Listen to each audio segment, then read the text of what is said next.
यासीन मुज़म्मिल मुदस्सिर वही ताहा, क्या क्या नए अलक़ाब से मौला ने पुकारा।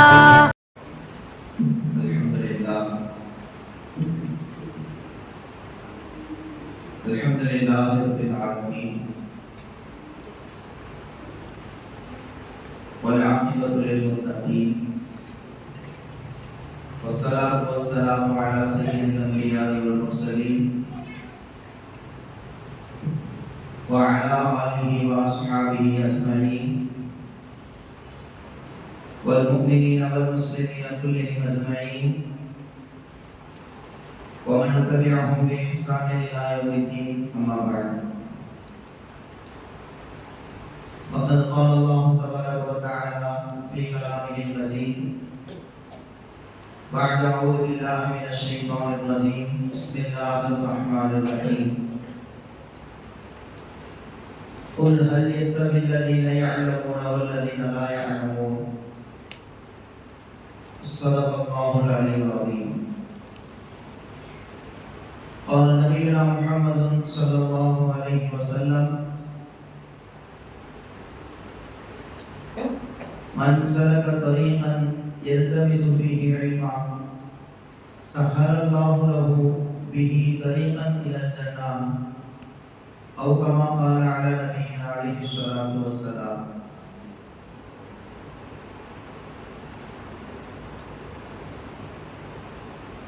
கண்ணியத்திற்கும் மிகுந்த மதிப்பிற்கும் மரியாதைக்கும் உரிய அல்லாஹ்வின் நல்லடியார்களே, பெருமானார் ஸல்லல்லாஹு அலைஹி வஸல்லம் அவர்களை நினைவை புதுப்பிக்கும் வண்ணமாகவும் நபி அவர்களுடைய வாழ்வை பல கோணங்களில் ஆய்வு செய்து சொற்பொழிவின் வாயிலாக வளரக்கூடிய தலைமுறையினர்களுக்கு அதை கொண்டு போய் சேர்க்கும் உன்னதமான ஒரு முயற்சியாகவும் தொடர் சொற்பொழிவு நிகழ்ச்சிகளை தொடர்ச்சியாக வருடந்தோறும் நடத்தி கொண்டிருக்கக்கூடிய மஸ்ஜித் ரஹ்மான் பள்ளியினுடைய பொறுப்பாளர்கள், நிர்வாகிகள், அதை சிரத்தை எடுத்து செம்மையாக நடத்தி கொண்டிருக்கின்ற பள்ளியினுடைய இமாம், ஆர்வத்தோடு இதில் பங்களிப்பை செய்து உற்சாகம் அளித்து தொடர்ந்து நடைபெறுவதற்குண்டான ஒத்துழைப்பை நல்கி கொண்டிருக்கக்கூடிய ஜமாத்தார்கள், மதரசாவினுடைய மாணவர்கள், மாணவியர்கள், வருகை தந்திருக்கின்ற பெரியோர்கள், தாய்மார்கள், சகோதரிகள் அத்தனை பேருக்கும் அல்லாஹ் ஈருலகத்திலும் எல்லா அருள்பாக்கியங்களையும் தந்து எல்லா விதமான ஆபத்துகள், முசீபத்துகள் இருந்தும் பாதுகாப்பானாக என்று துஆ செய்து கொண்டு உங்கள் எல்லோருக்கும் சலாமையும் கூறிக்கொண்டு என்னுடைய உரையை ஆரம்பம் செய்கிறேன். அஸ்ஸலாமு அலைக்கும் வரஹ்மத்துல்லாஹி தஆலா வ பரகாத்துஹு. கண்ணியத்திற்குரிய அல்லாஹ்வின் நல்லடியார்களே, தாய்மார்களே, சகோதரிகளே,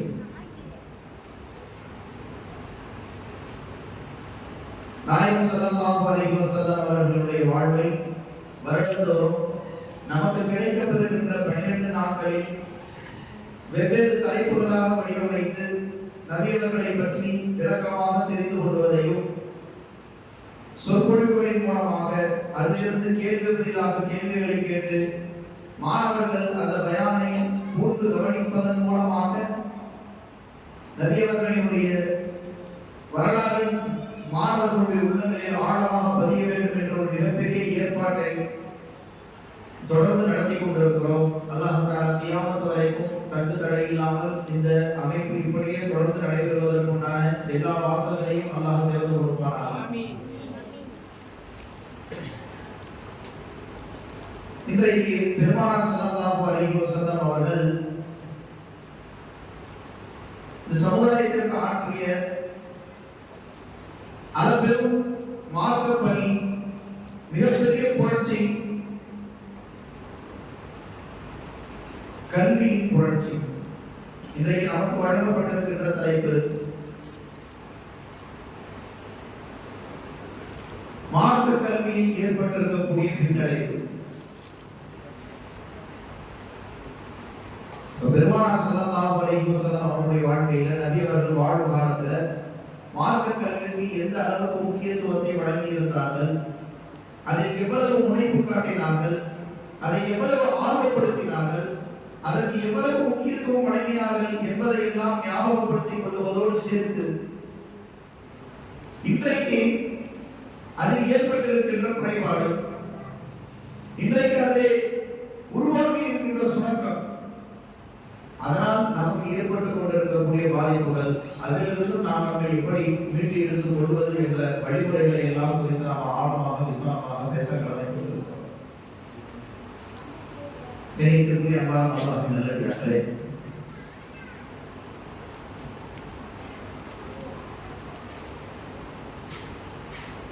இந்த சமுதாயத்திற்கு என்று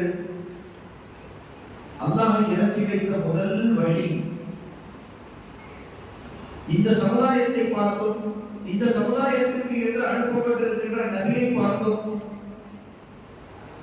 அல்லாஹ் பேசிய முதல் வார்த்தை என்ன சொல்லுங்க? எல்லாருக்கும் தெரிஞ்சதுதானே? சொல்லுங்க. அல்லாஹ் இறக்கிய முதல் வழி, ஜிப்ரீல் அலைஹிஸ்ஸலாம் அவர்கள் வந்து பேசிய முதல் வார்த்தை என்ன சொல்லுங்க? இக்ரா பிஸ்மி ரப்பிக்கல் லதீ கலக், படைத்த இறைவனின் பெயரால் ஓதுவீராக.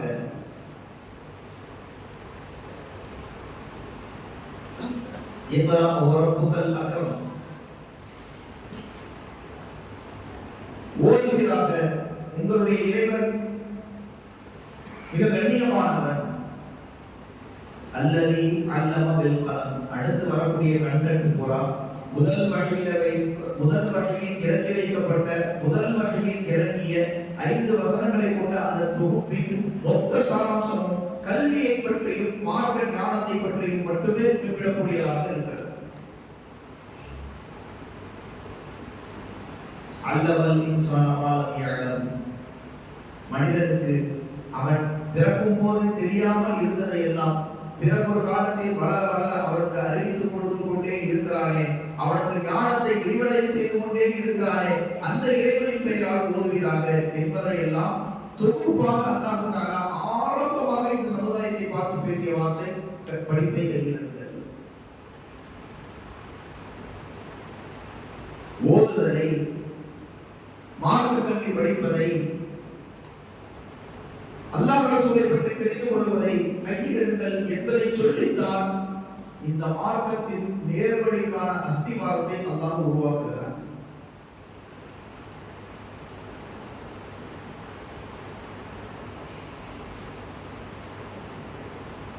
ஆச்சரியமான ஒரு விஷயம், அல்லாஹ் எந்த சமூகத்தை முன்னோக்கும் போது முதல் வார்த்தையாக படியுங்கள் என்று சொன்னானோ, முதல் வார்த்தையாக ஓதுங்கள் என்று சொன்னானோ, முதல் வார்த்தையாக இல்மின் பக்கம் நீங்கள் கவனம் செலுத்துங்கள் என்று சொன்னானோ, அந்த சமூகத்திற்கு இன்றைக்கு இல்மு என்றால் என்னவென்றே தெரியாத அளவுக்கு, ஓதுதல் என்றால் என்னவென்றே தெரியாத அளவுக்கு, அலிஃப் தெரியாது, பாவம் தெரியாது, குர்ஆன் தெரியாது, ஹதீஸ் தெரியாது, ஒழுக்கம் தெரியாது, மார்க்கத்தினுடைய எந்த செய்தியும் தெரியாது.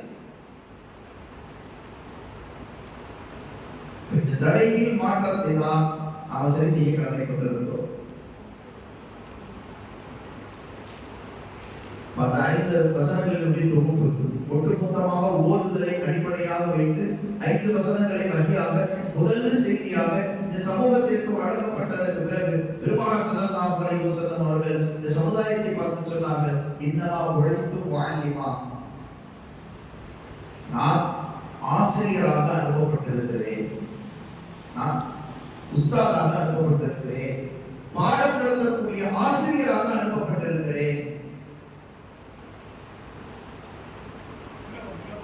பெருமானார் ஸல்லல்லாஹு அலைஹி வஸல்லம் அவர்கள்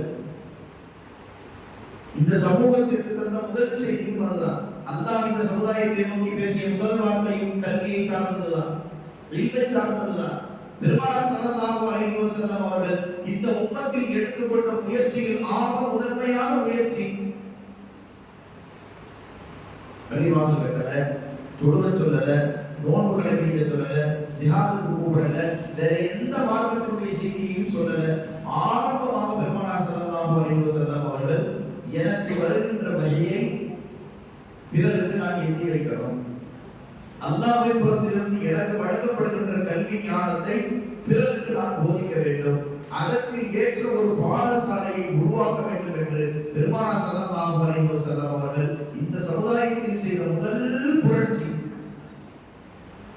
இவர் நபிங்க ஒரு ஃபர்ஸ்ட் என்ன செய்யறாருன்னு பார்ப்போம் அப்படின்னு அவருடைய வரலாறு எடுத்து ஆய்வு செய்தால் நபிவர்கள் செய்த முதல் வேலை மதரசாவா ஆரம்பித்தது. தாருல் அர்க்கம் என்று அர்க்கம் ரலியல்லாஹு அன்ஹு என்ற இஸ்லாத்தை ஏற்றுக்கொண்ட ஒரு சஹாபியினுடைய வீட்டில் வைத்து பெருமானார் ஸல்லல்லாஹு அலைஹி வஸல்லம் அவர்கள் இரவு நேரத்தில் எதிரிகளுடைய பார்வைகளுக்கு எல்லாம் தென்படாமல் முஸ்லிமாக இருக்க மற்ற சகோதரர்களை எல்லாம் அந்த வீட்டுக்கு வரவழைத்து அதுவரைக்கும் என்ன இறை கட்டளைகள் வந்திருக்கிறது, குர்ஆனுடைய என்ன வசனங்கள் இறங்கி இருக்கிறது, மார்க்கத்துடைய என்ன சட்டங்கள் எல்லாம் இறங்கி இருக்கிறது என்பதை பாடம் நடத்தக்கூடிய பாடசாலையை நிறுவியதுதான் நுபுவத்தின் வெளிப்பாடான நபியவர்கள் செய்த முதல் வேலை. நான் நபியாயிட்டேன், வாங்க எல்லாரும் சேர்ந்து விடுவோம், நான் தான் நபி, வாங்க எல்லாரும் போருக்கு போவோம், நான் தான் நபி, அல்லாஹ் என்னை நபியாக்கி எனக்கு வகை அனுப்பி இருக்கிறான், பாருங்கள் எல்லோரும் சேர்ந்து எதிரிகளை ஒரு கை பார்ப்போம். அல்லாஹ் கொடுத்த முதல் உபதேசம் ஓதுங்கள். பெருமானார் எடுத்த முதல் நடவடிக்கை மதரசா. எனவே கணிதத்திற்கு அன்பார்ந்த நல்லடியார்களே, மார்க்கத்தில் கல்வி ஞானத்தை அதிகப்படுத்திக் கொள்வதற்கு விஷயத்தில், கல்வி ஞானத்தை பெருக்கிக் கொள்ளக்கூடிய விஷயத்தில் மார்க்கம் காட்டியிருக்கின்ற முனைப்பை எதற்குமே காட்டி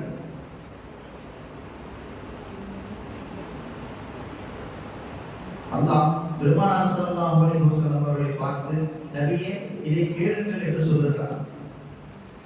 அதை சாதாரணமாக கேட்காதீர்கள், அதிகமாக கொடுத்து விடுகிறோம்பே என்று அதிகமாக கேளுங்கள் என்று சொன்னார். பொதுவாக உலக விஷயங்களை எதையும் குறித்து அல்லாஹ் ரசூலும் கலந்து பேசுகிறது இல்லையா? அல்லாஹ் ரசூலும் பேசுகிறாங்கன்னா மார்க்க சம்பந்தமான செய்திகளாக இருக்கும். அப்போ ஒரு விஷயத்தை நபிக்கு அல்லாஹ் கற்றுக் கொடுக்கிறான், இந்த விஷயத்தை நீங்க கேளுங்க, துஆவில் இதை சேர்த்துக் கொள்ளுங்கள், இதை கேட்டு என்னிடத்தில் பெற்றுக் கொள்ளுங்கள். அப்படி கேட்கும் போது கூட கொஞ்சமா கேட்காதீங்க, நிறைய கொடுத்து கேளுங்க. அப்படி சொல்லிக் கொடுத்த வாசகம் என்ன தெரியுமா? ரப்பி ஸித்னி இல்மா, நபியே எனக்கு கல்வியை அதிகமாக கொடுக்கிறதே என்று துஆ செய்யுங்கள், ஞானத்தை அதிகமாக வழங்கு என்று துஆ செய்யுங்கள். இந்த உலகத்துல யாராவது இந்த துஆ செய்யணும்?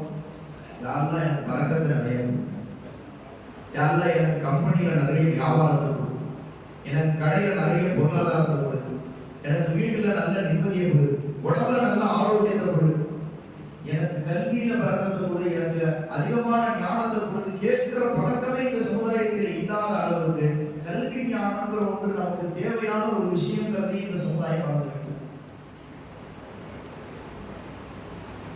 அல்லாஹ் சொல்கிறான், இதை நீங்கள் என்னிடத்தை கேளுங்கள் என்று நபிக்கு கற்றுக் கொடுக்கிறான்.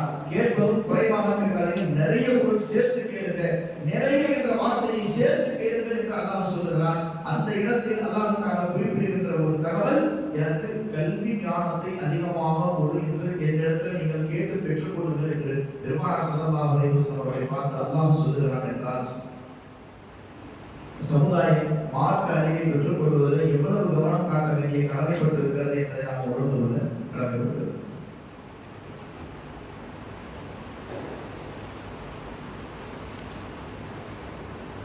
பெருமானார் ஸல்லல்லாஹு அலைஹி வஸல்லம் அவர்கள் மார்க்க கல்வி உடையவர்களை எவ்வளவு தூரம் முன்னுரிமை கொடுத்து அவர்களை சிறப்புப்படுத்தி காண்பித்திருக்கிறார்கள். சஹாபாக்கள் மார்க்கத்தில் ஞானமுடையவர்களுக்கு என்ன அந்தஸ்தை, என்ன கண்ணியத்தை வழங்கி இருக்கிறார்கள். மார்க்க கல்வி என்பது ஒரு மனிதன் மதிக்கப்படுவதற்கு தேவையான தகுதிகளில் மிகப்பெரிய தகுதி என்பதையே இன்றைக்கு சமுதாயம் வளர்த்திருக்கிறது. போர்க்களத்துல நிறைய சஹாபாக்கள் ஷஹீதாக்கப்பட்டு விட்டார்கள். நிறைய பேரை அடக்கம் பண்ண வேண்டிய பொறுப்பு பெருமானார் ஸல்லல்லாஹு அலைஹி வஸல்லம் அவர்களுக்கு வருகிறது. நிறைய பேர் அடக்கம் பண்ண அத்துணை குழி தோண்டுவதற்கு வசதியோ அவ்வளவு இட விசாலமோ இல்லை. ஒரே கபர் குழிக்குள்ள 2-3 உடல்களை வைத்து அடக்கம் செய்ய வேண்டிய ஒரு நிர்பந்தமான ஒரு சூழ்நிலை. பெருமானார் ஸல்லல்லாஹு அலைஹி வஸல்லம் அவர்கள் அந்த மையத்துகளை தரம் பிரிக்கிறார்கள். எதை அடிப்படையாக வைத்து தரம் பிரிக்கிறார்கள்? கபரில் முதலில் இறக்கப்படுகின்ற மையத்து அதிகம் ஓதி படித்த மையத்தாக, யார் நிறைய குர்ஆன் மனப்பாடம் பண்ணி வச்சிருந்து மௌத்தா போயிருக்கிறாரோ அவர் ஃபர்ஸ்ட் இறக்கணும். அதை விட குறைவாக ஓதுறவர் அதுக்கு அடுத்து, அதை விட குறைவாக ஓதி இருக்கிறவர் அதுக்கு அடுத்து, இப்படி எத்தனை பேர் இருக்கிறாங்களோ அத்தனை பேர் கல்வி அடிப்படையில, குர்ஆன் ஓதியதன் அடிப்படையில, ஹதீஸ்களை அதிகமாக அறிவித்ததன் அடிப்படையில, மார்க்க ஞானத்தை அடைந்திருக்கக்கூடிய அளவின் அடிப்படையில ஒரு கபரை இப்படி வரிசைப்படுத்துங்கள் என்று சொல்லி பெருமானார் ஸல்லல்லாஹு அலைஹி வஸல்லம் அவர்கள் இறந்து போனவர்களை அடக்கம் செய்கின்ற இடத்திலும் கூட கல்வி ஞானம் எவ்வளவு பெரிய அந்தஸ்தை பெற்று தருகிறது என்பதை விளங்கிக் கொள்ள நாம் கடமைப்பட்டுள்ளோம். ஒரு கபரை ரெண்டு மையத்தை வைக்கணும்னா முதல்ல நிறைய ஓதி படிச்சு, நிறைய ஹதீஸ் தெரிஞ்ச, நிறைய ஓத தெரிஞ்ச, நிறைய மார்க்க விளக்கங்களை தெரிஞ்ச ஒரு நபருடைய மையத்தை முதல்ல வச்சுட்டு குறைவாக ஓதி இருக்கிறவருடைய மையத்தை இரண்டாவது இருக்கிறதன் மூலமாக பெருமானார் ஸல்லல்லாஹு அலைஹி வஸல்லம் அவர்கள் சமுதாயத்திற்கு சொல்ல வரக்கூடிய செய்தி, ஓதி படிக்கிறவர்களுடைய கண்ணியம் மௌத்துக்கு பெறப்பட்டோம். கபரிலையும் அவர்கள் கண்ணியமானவர்கள், கபரிலிருந்து எழுப்பும் போதும் அவர்கள் கண்ணியத்தோடு எழுப்பப்படுவார்கள். அவர்களோடு சேர்ந்து குறைவான குர்ஆன் ஓதக்கூடிய, குறைவான மார்க்க ஞானத்தை விளங்கி இருக்கக்கூடிய மற்றவர்களுக்கும் இவர் அந்த கபரில் கூட இருக்கிறார் என்பதை வைத்து, இவர் ஓடி இருக்கின்ற குர்ஆனுடைய வழக்கத்தினால், இவர் கல்வி ஞானம் படைத்தவராக இருப்பதனுடைய வழக்கத்தினால், இவர் ஆலிமாக இருக்கக்கூடிய வழக்கத்தினால், அதே பொருள் இவரோடு சேர்த்து அடக்கப்பட்ட மற்ற பாமரர்களுடைய பாவங்கள் மன்னிக்கப்படலாம். அந்த வழக்கத்தை கொண்டு அவர்களுக்கும் சொர்க்கத்தினுடைய கதவுகள் திறக்கப்படலாம். அந்த வழக்கத்தை கொண்டு அவர்களுக்கும் சொர்க்கத்தினுடைய நறுமணங்கள் கபருக்குள்ளே திறந்துவிடப்படலாம். இதெல்லாம் ஒரு ஓதி படித்தவர் அந்த கபருக்குள்ளே கூட இருக்கிறார் என்ற வழக்கத்தை அடிப்படையாக வைத்து அவர்களுக்கு கிடைக்க இருக்கின்ற வாக்கியங்கள் என்று பெருமானார் ஸல்லல்லாஹு அலைஹி வஸல்லம் இந்த சமுதாயத்திற்கு விளக்க வைக்கிறார்.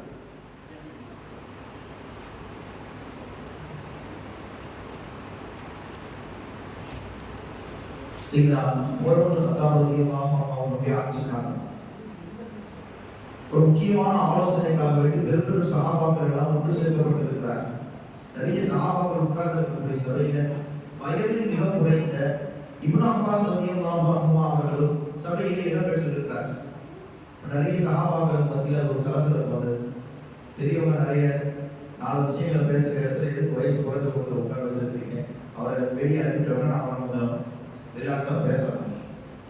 சின்ன பையனை வச்சுக்கிட்டு என்ன பேசுறது, அவருக்கு என்ன தெரியும், அவருக்கு என்ன அனுபவம் இருக்குது, அதை அவரை வச்சுக்கிட்டு எதுக்கு பேசணும், அவர் வெளியே அனுப்பிட்டு நம்மளாம் பெரியவங்களாம் சேர்ந்து முடிவு பண்ணலாம் என்று சொன்ன போது செய்யலாம். உமர் கத்தாப் ரலியல்லாஹு அன்ஹு சொன்னார்கள், ஆலோசனை கேட்கப்படுவதும் முடிவுகள் எடுக்கப்படுவதும் பெரியவர்கள் என்ற அடிப்படையிலோ அனுபவசாலிகள் என்ற அடிப்படையிலோ எடுக்கப்பட வேண்டியது அல்ல. நான் ஒரு வசனத்தை ஓதுகிறேன், அந்த வசனத்திற்கு நீங்கள் உங்களுடைய ஞானத்திற்கு உதித்த விளக்கங்களை சொல்லுங்கள், அவருக்கு உதித்த விளக்கத்தை சொல்லட்டும். யாருடைய விளக்கம் சிறப்பாக இருக்கிறதோ, யாருடைய விளக்கம் பொருத்தமாக இருக்கிறதோ அவர் ஆலோசனைக்கு தகுதியானவர் என்று முடிவு செய்து கொள்ளலாம் என்று சொல்லி ஒரு வசனத்தை உமர் ரலியல்லாஹு அன்ஹு அவர்கள் ஓதுகிறார்.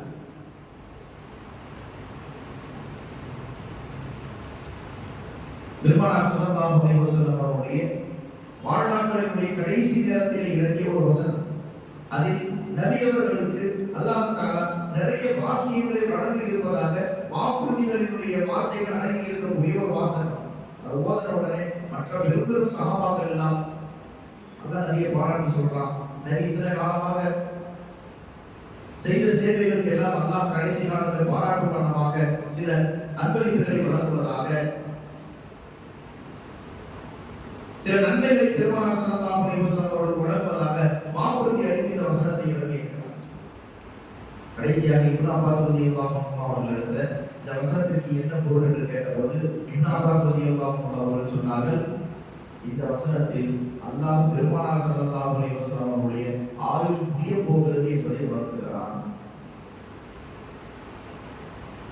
உங்களுக்கு வெகுமதி கிடைக்கிறது என்றால் உங்களுடைய பணி முடிந்து விட்டது என்று அர்த்தம். உங்களுடைய பணி முடித்து விட்டது என்றால் அல்லாஹ் உங்களை அழைத்துக் கொள்ள போகிறான் என்ற கருத்து அந்த வசனத்தில் புதைந்திருக்கிறது என்று வயதில் குறைந்தவர்களாக இருந்தாலும் இப்னு அப்பாஸ் ரலியல்லாஹு அன்ஹு அவர்கள் கல்வி ஞானத்தை அதிகமாக பெற்றிருந்த காரணத்தினால் மிக அற்புதமான ஒரு விளக்கத்தை வழங்கினார். இந்த இடத்தில் அந்த வசனத்திற்கு உண்டான விளக்கத்தை கொடுத்தது. அவர்கள் கல்வியை எவ்வளவு உயர்ந்திருந்தார்கள் என்ற அந்த அந்தஸ்துகளை புரிந்து கொள்வதற்கு மட்டும் இந்த கருத்தை பதிவு செய்யப்படல. கல்வியில் உயர்ந்த சிறந்த ஒரு நபரை உமர் ரலியல்லாஹு அன்ஹு அவர்கள் அரசியல் ஆலோசனை கூட்டத்தில் முக்கிய நபராக கூப்பிட்டு உட்கார வைக்கிறார்கள் என்றால் கல்வி ஒரு மனிதனை எவ்வளவு தூரம் உயர்த்துகிறது என்பதை நாம் பார்க்கிறோம்.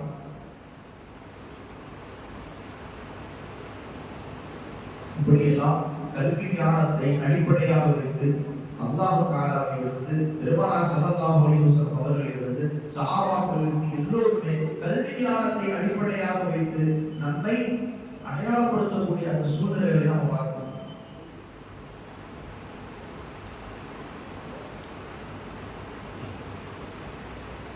செய்தால் அலி ரலியல்லாஹு அன்ஹு அவர்களிடத்தில் கல்வி தலைவாசல் என்று பெருமானார் ஸல்லல்லாஹு அலைஹி வஸல்லம் அவர்களால் பாராட்டப்பட்டவர்.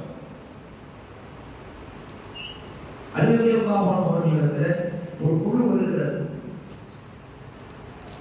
அந்த குழுவில் உள்ளவர்கள் அலி ரலியல்லாஹு அன்ஹு அவர்களை வாதத்தில் எப்படி அவர் தோற்கடிக்க வேண்டும், எந்த கேள்வி கேட்டாலும் பதில் சொல்லிடுவாராமா, எப்படி மடக்கி பேசுறாங்க எல்லாத்தையும் சமாளிச்சிருவாராமா, பெரிய கல்வி ஞானம் இருப்பதாக வெளியில் பேசுகிறாங்க. நாம ஒரு கூட்டமாக போகிறோம், நாம ஒரு 10 பேர் சேர்ந்து கஷ்டமான நிறைய கேள்விகளை கேட்டு ஒருத்தரை நடக்கிறத விட இந்த 10 பேர் சேர்ந்து ஒரு முடிவு செய்கிறார்கள். நாம எல்லோரும் அழிவதை எல்லாம் தனித்தனியாக போய் ஒரே கேள்வியை தான் திரும்ப திரும்ப கேட்கிறோம். அவர் நிறைய விளக்கக்கூடிய நபராக இருந்தால் ஒவ்வொருத்தரிடத்திலையும் அதே கேள்விக்கு வெவ்வேறு பதில் சொல்லணும்.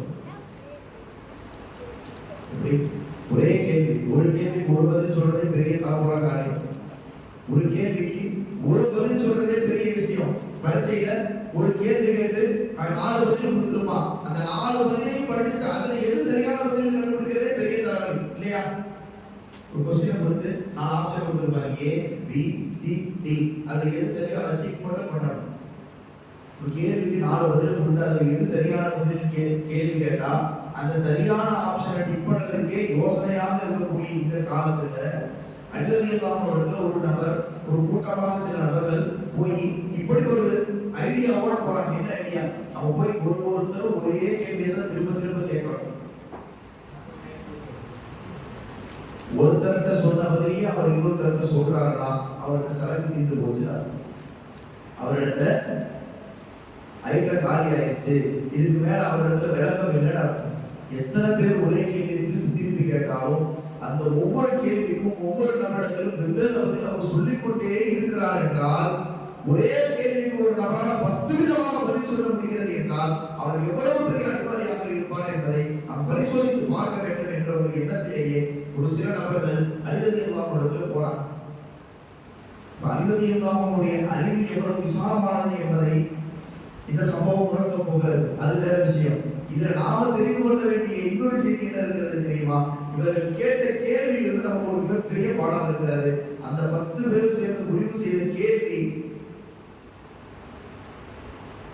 உலகத்தில் அல்லாஹ் மனிதர்களுக்கு கொடுக்கிற பாக்கியங்களில கல்வி பாக்கியம் உயர்ந்ததா, பொருளாதார பாக்கியம் உயர்ந்ததா, கல்வியா செல்வமா?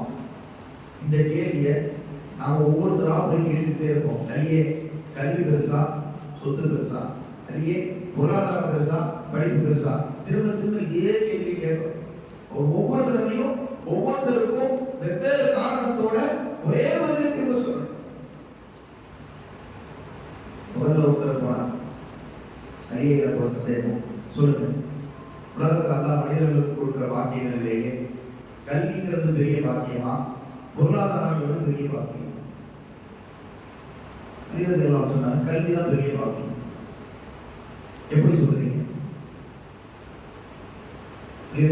சொன்னாங்க, யாருக்கு கல்வி கொடுக்கப்பட்டதோ கல்வி அவனை பாதுகாக்கும், இல்ம அந்த மனிதரை பாதுகாக்கும். ஆனால் யாருக்கு பொருள் கொடுக்கப்படுதோ இந்த ஆளு கண்டுபிடிச்சு அந்த பொருளாதாரத்தை பாதுகாக்கும். யாருக்கு பொருளாதாரம் கொடுக்கப்படுதோ இந்த ஆளு கண்டுபிடிச்சு அந்த பொருளாதாரத்தை பாதுகாக்கணும். அக்கௌண்ட்ல கரெக்டா இருக்கா, மோடி ஆட்டையை போட்டானா, பேங்க்ல வச்சு பேங்க்ல ஏதாவது இருக்குதா, மினிமம் அக்கௌண்ட் இல்லைன்னு அதை தூக்கிட்டானா, இல்ல எங்கேயாவது லாக்கர்ல வச்சு லாக்கர்ல பத்திரமா இருக்கா, உடனே திரும்பிட்டு போயிட்டானா? இதே யோசனையில தான் ஒரு மனுஷன் பணத்தை சேர்த்து வச்சிருக்கிறவனுக்கு இதே யோசனையாகத்தான் இருக்கும். கல்வி கொண்டவர்கள், கல்வியை உள்ளத்தில் வைத்திருப்பவர்கள், அந்த கல்விதான் அவர்களை பாதுகாக்கும், அவர்கள் பெரிய துன்பம். அப்போ கல்வியும் செல்வமும் என்று வருகிற போது கல்வி உன்னை பாதுகாக்கும், பொருளை நீ பாதுகாக்க வேண்டும். அதனால நான் கல்வி சிறந்தது என்று சொல்லுகிறேன் அப்படின்னு முதலாவது பொருள் சொல்லி அனுப்பிட்டார். இரண்டாவது நபர் வந்தார். அதே கேள்வியை மறுபடியும் கேட்கிறார். கல்வி பெருசா செல்வம் பெருசா? சொன்னாங்க கல்விதான் பெருசு. எப்படி கல்வி பெருசுன்னு சொல்றீங்க? கல்வி யாரிடத்தில் இருக்கிறதோ அவர் மக்களால் நல்ல வார்த்தைகளை கொண்டு ஞாபகப்படுத்தப்படுவார். பரவாயில்ல படித்தவர் நல்லவர்கள் வார்த்தையை கொண்டு மனிதர்கள் அவர்களை புகழ்வார். பொருளாதாரம் யாரிடத்தில் இருக்கிறதோ அவர் எந்த நிலைமையிலும் யாரும் நல்லவன் சொல்ல மாட்டான். நிறைய செலவு பண்ணா ஓட்ட வைக்கணும், நாலு குறைய தெரியலாமா, பள்ளிவாசலுக்கா இந்த 10,000 வச்சுக்க, மதரசாவுக்கா இந்த 20,000 வச்சுக்க, எத்திங்கானாவா இந்த ஒரு அரிசி மூட்டை எடுத்துருக்கோம், ஊர்ல மழை வேலை வந்துருச்சா சாப்பிட்றதுக்கு சாப்பாடு இல்லையா என் தோட்டத்தில் இருக்கிற பணத்தை எடுத்துருக்கோம். கொடுக்குற ஆளை பார்த்தா உலகம் பொருளாதாரம் இருக்கு. கொடுக்குற ஆளை என்ன சொல்லணும்? ஓட்ட கையும் குறைத்து தெரியாதவன் விவரம் இல்லாதவன் சொல்லணும். கொடுக்காத ஆளை பார்த்து என்ன சொல்லணும்? பள்ளிவாசலா இந்த 100 ரூபா வச்சுக்க, மதரசாவா இந்த 20 ரூபா, பக்கெட்ல சும்மா வசூலுக்கு போடுற மாதிரி மரணங்கள்லாம் 10, 20 கொடுத்துட்டே இருக்கிறார். உடனே இவர் பரவாயில்ல மிச்சம் கொடுக்கிறாரு, பரவாயில்ல சேர்த்து வைக்கிறாருன்னு சொல்லாது. கஞ்சா பையன்.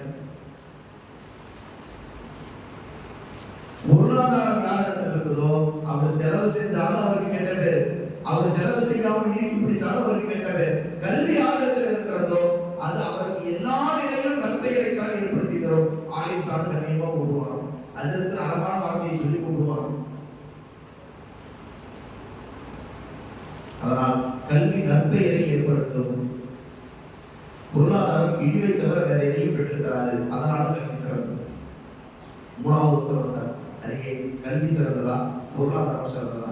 கல்விதான் சிறந்தது. எதை வைத்து சொல்லுகிறேன்? கல்வி உடையவனுக்கு அது பணிவை உண்டாக்கும். நிறைய கல்வி கற்க அவனுக்கு பணிவு ஏற்படும். பொருளாதாரம் அதிகமாக பெருக அவனுக்கு தலைகணமும் கர்வமும் ஏற்படும். அதனால குணத்தை சிதைக்கின்ற அந்த பொருளாதாரம் மோசமானது. குணத்தை அழகுபடுத்துகின்ற கல்விதான் சிறந்தது.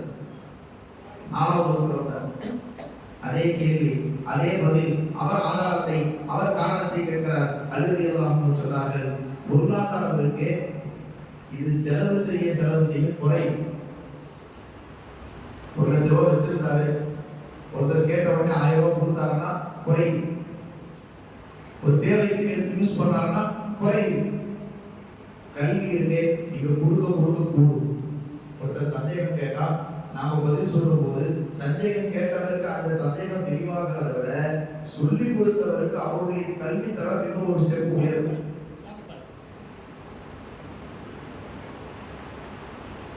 பாடம் நடத்துகிற ஆசிரியருக்கு மாணவர்களிடத்திலிருந்து வரக்கூடிய ஒவ்வொரு சந்தேகத்திற்கும் அவர்கள் பதில் சொல்ல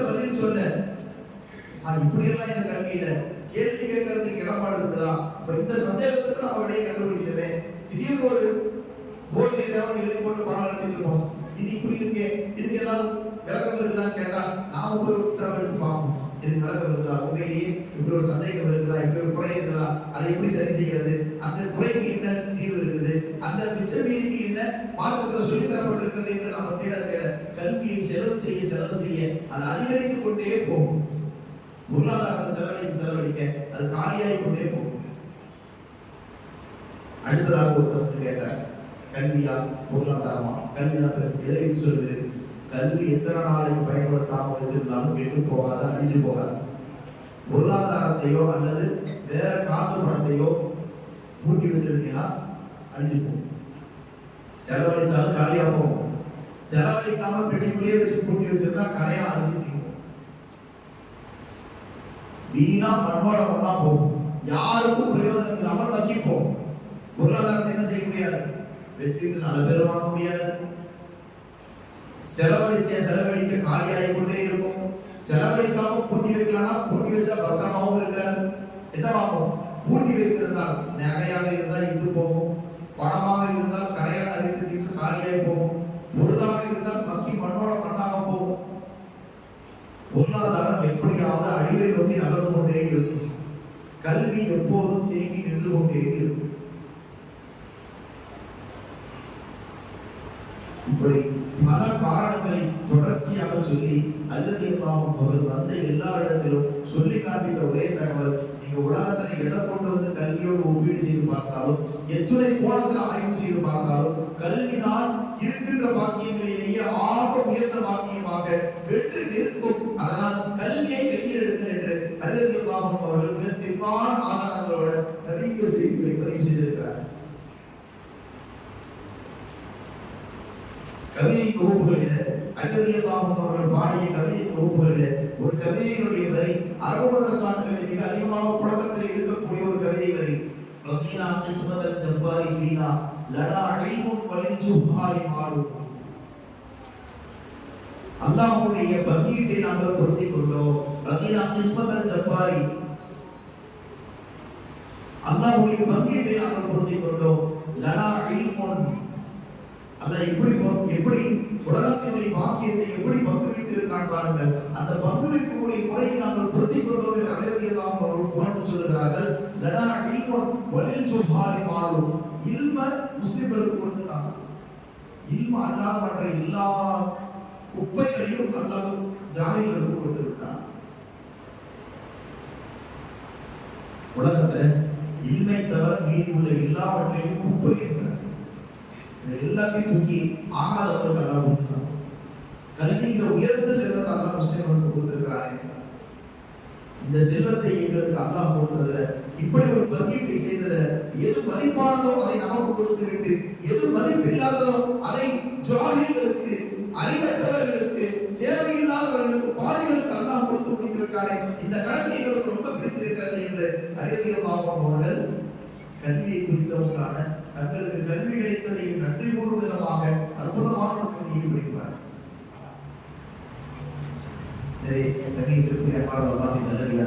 சஹாபாக்கள் மக்கள் கல்வியை அவ்வளவு பெரிய பாக்கியமாக, மார்க்கத்தினுடைய விளக்கங்களை, கல்வியினுடைய விஷயங்களை அவ்வளவு பெரியதாக கருதி மிகப்பெரிய போராட்டத்தோடு அந்த கல்வியை சுமந்து சென்றிருந்தார்.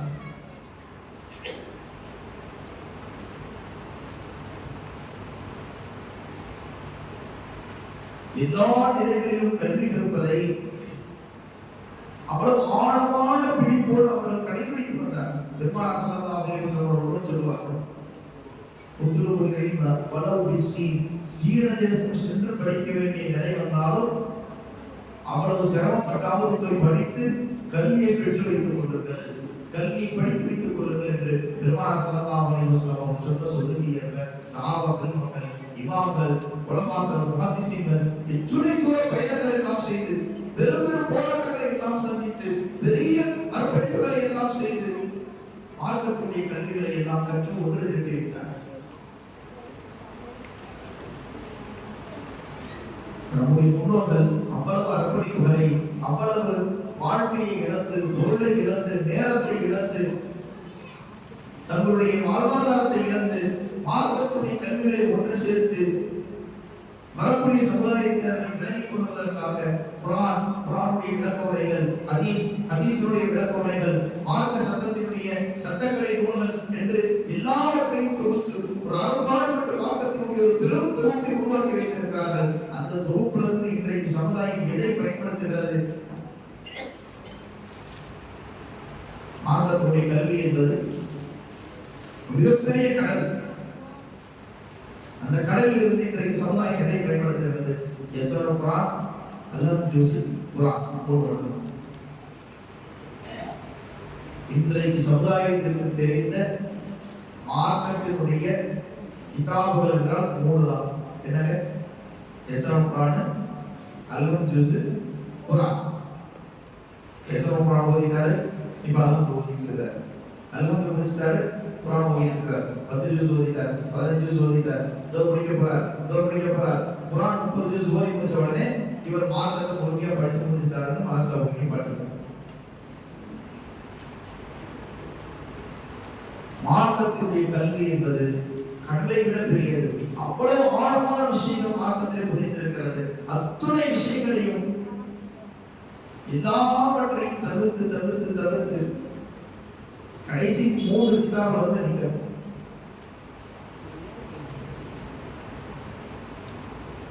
மக்கள் மதரசாக்கள் இன்றைக்கு பிள்ளைகளுக்கு மார்க்கத்தினுடைய பெயர் தெரிகிற அளவுக்காவது, அல்லாஹ் ரசூல் என்ற வார்த்தைகள் வாயில் நுழைய வைப்பதற்கு என்ற அந்த அளவுக்காவது, உணவு உப்பு சேர்க்கிற மாதிரி ஒரு சிட்டிகை அளவு கொஞ்சமாவது மார்க்கம் ஒரு குழந்தை தெரியணுங்கிறதுக்காக வேண்டி கடைசி உயிர் மூச்சாக இந்த உம்மத்தையும் குர்ஆனையும் பிடித்து வைத்திருக்கிற ஒரு பாலமாக மக்கள் மதரசாக்கள் நடந்து கொண்டிருக்கிறது.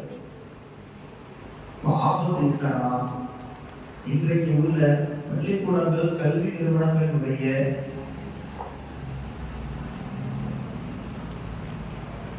நெருக்கடியின் காரணமாக மக்தப் மதரசாக்களினுடைய சூழ்நிலைகளும் கலந்து கொண்டே போகுது. என் பையன் மதரசா மதுக்குதான் இப்போ வரதில்லை, இல்லை காலையில் நேரமாக கிளாஸ் வைக்க ஆரம்பிச்சிட்டாங்க, 7 மணிக்கெல்லாம் அவன் ஸ்கூலில் இருக்கணும், அதனால மதரசாவை கட் பண்ணிக்கணும். சாயந்தரம் 6 மணி வரைக்கும் ஸ்கூல்ல இருந்த போது தான் வீட்டுக்கு வராரு. வந்த உடனே 7 மணிக்கு ஸ்பெஷல் கிளாஸ் அனுப்புறோம், 8 மணிக்கு டியூஷன் அனுப்புறோம், அதுக்கப்புறம் ஹிந்தி படிக்க போறாரு, அதுக்கப்புறம் கராத்தே படிக்க போறாரு. இதையெல்லாம் படிக்கிறதுக்கு எங்களுக்கு நேரம் வேணும். அந்த நேரத்தை எங்க எடுக்கிறோம்? மார்க்க கல்விக்காக வேண்டி ஒரு நாளைக்கு 1 மணி நேரம் நான் ஒதுக்கி வைத்திருந்தாங்க. இது தூக்கி அங்க போகும்.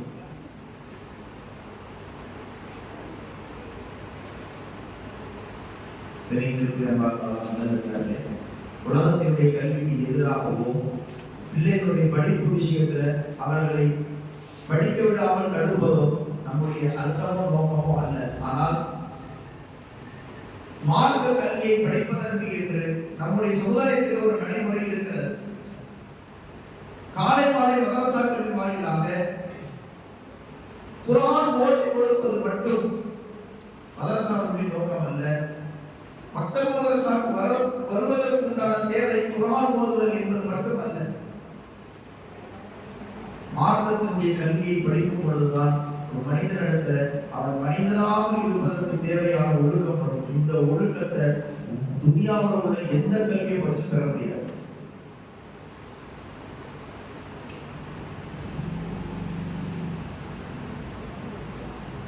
விசாலமான விஷயம், மிக ஆழமான ஒரு செய்தி. ஒழுக்கம் என்பது உலகத்தில் உள்ள எந்த கல்வி நிறுவனத்திலும் இல்லை. யாருடைய நோக்கமும் மனிதன் மனிதனாக வாழ வேண்டும் என்பது இல்லை. யாருடைய நோக்கமும் மனிதன் தவறு செய்யாமல், சுயநலமாக இருக்காமல், பொது நலத்தோடு, சமூக அக்கறையோடு, நல்ல கண்ணியமான வாழ்க்கையை ஒரு மனிதன் வாழ வேண்டும் என்ற எண்ணம் எந்த கல்வித்துறைக்கோ கல்வி நிறுவனத்துக்கோ கிடையாது.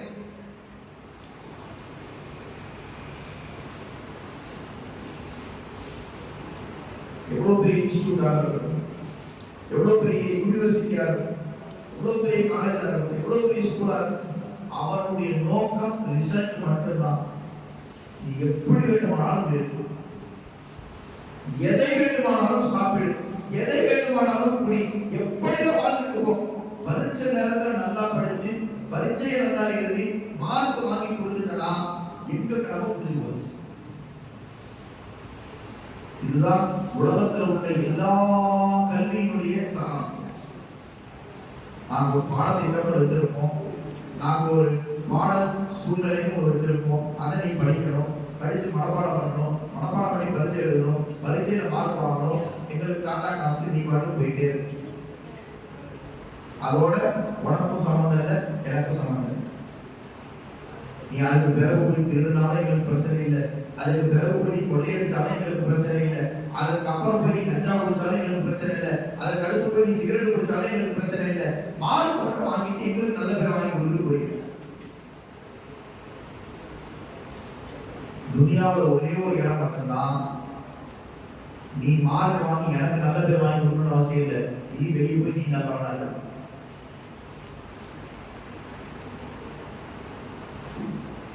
நீ படிச்சு நான் சொல்லி கொடுத்ததாலதான் நீ பெரிய ஆளா இருக்கிற, நீ எனக்கு விளம்பரத்தை ஏற்படுத்தி தரணுங்கிற அவசியம் இல்லை.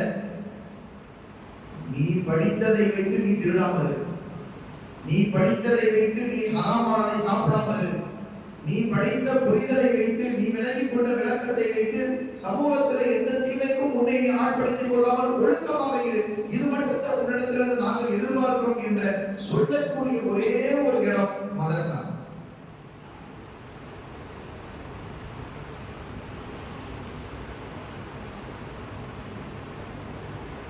ஒரு காலம் இருந்தது, மார்க்க கல்வியையே முழு நேர உழைப்பாக முழுமையாக மார்க்க கல்விக்கென்றே நம்முடைய நேரங்களை முழுக்க செலவு செய்த சூழ்நிலைகள் எல்லாம் இருந்தது. அதுவெல்லாம் கொஞ்சம் கொஞ்சமாக சுருங்கி உலகத்தினுடைய கல்வி தேவைப்படுகிறது என்பதற்காக பள்ளிக்கூடங்களுக்கு, கல்லூரிகளுக்கு, கல்வி நிறுவனங்களை நாடி நாம் செல்ல ஆரம்பித்தோம். கொஞ்சம் கொஞ்சமாக அதில் ஈடுபாடு அதிகமாக மார்க்க கல்வியின் மீது இருக்கக்கூடிய ஈடுபாடு மொத்தமாக குறைந்து கொண்டே வருகிறது. நல்லா யோசித்து பாருங்க, மார்க்க கல்வி யாரிடத்தில் அதிகமாக இருக்கோ இந்த கல்வி பெருக பெருக ஒருவனுக்கு சமூக அக்கறை வளர்ந்து கொண்டே இருக்கும். இது எவ்வளவு தூரம் படிக்கிறானோ, எவ்வளவு புரிகிறானோ, சமூகத்தினுடைய அக்கறை அவனுக்கு தன்னால் வளர்ந்து கொண்டே இருக்கும். யார் ஒருவரும் உலக கல்வி அதிகமாக படிச்சுக்கிட்டே இருக்கிறானோ, மதரசாவுக்கு வரதில்லை, தொழுகைக்கு வரதில்லை, குர்ஆனை திறந்து பார்க்கறது இல்லை, ஓதுறது இல்லை, நல்ல விஷயம் கேட்கறது இல்லை, பள்ளிவாசலுக்கு வந்து அஜத்தை பார்க்கறது இல்லை, பிடிக்கிறது இல்லை, மார்க்கத்தினுடைய கல்வியை விட்டு மொத்தமாக தூரமாகி யார் பெரிய பெரிய படிப்பா படிச்சுக்கிட்டே போறானோ, எவ்வளவு படிக்கிறானோ அந்த அளவுக்கு அவனுக்கு சுயநலம் கூடிக்கொண்டே இருக்கும். இதை படிச்சாச்சு, அடுத்து இதை படிச்சா எனக்கு இவ்வளவு இன்கிரிமெண்ட் கிடைக்கும், அடுத்து இதை படிச்சுட்டா எனக்கு இந்த போஸ்டிங் கிடைக்கும், அடுத்து இதை படிச்சுட்டா அடுத்து இந்த எக்ஸாம் எழுதிட்டா அடுத்து இதை வாங்கிட்டா என்று ஒரு மனிதன் உலகம் சார்ந்த விஷயத்துல எவ்வளவு ஈடுபாட்டை அதிகமாக காண்பித்துக் கொண்டே செல்கிறானோ அந்த ஈடுபாடு அவனை சுயநலத்தின் பக்கம் கொண்டு போய் கொண்டே இருக்கும்.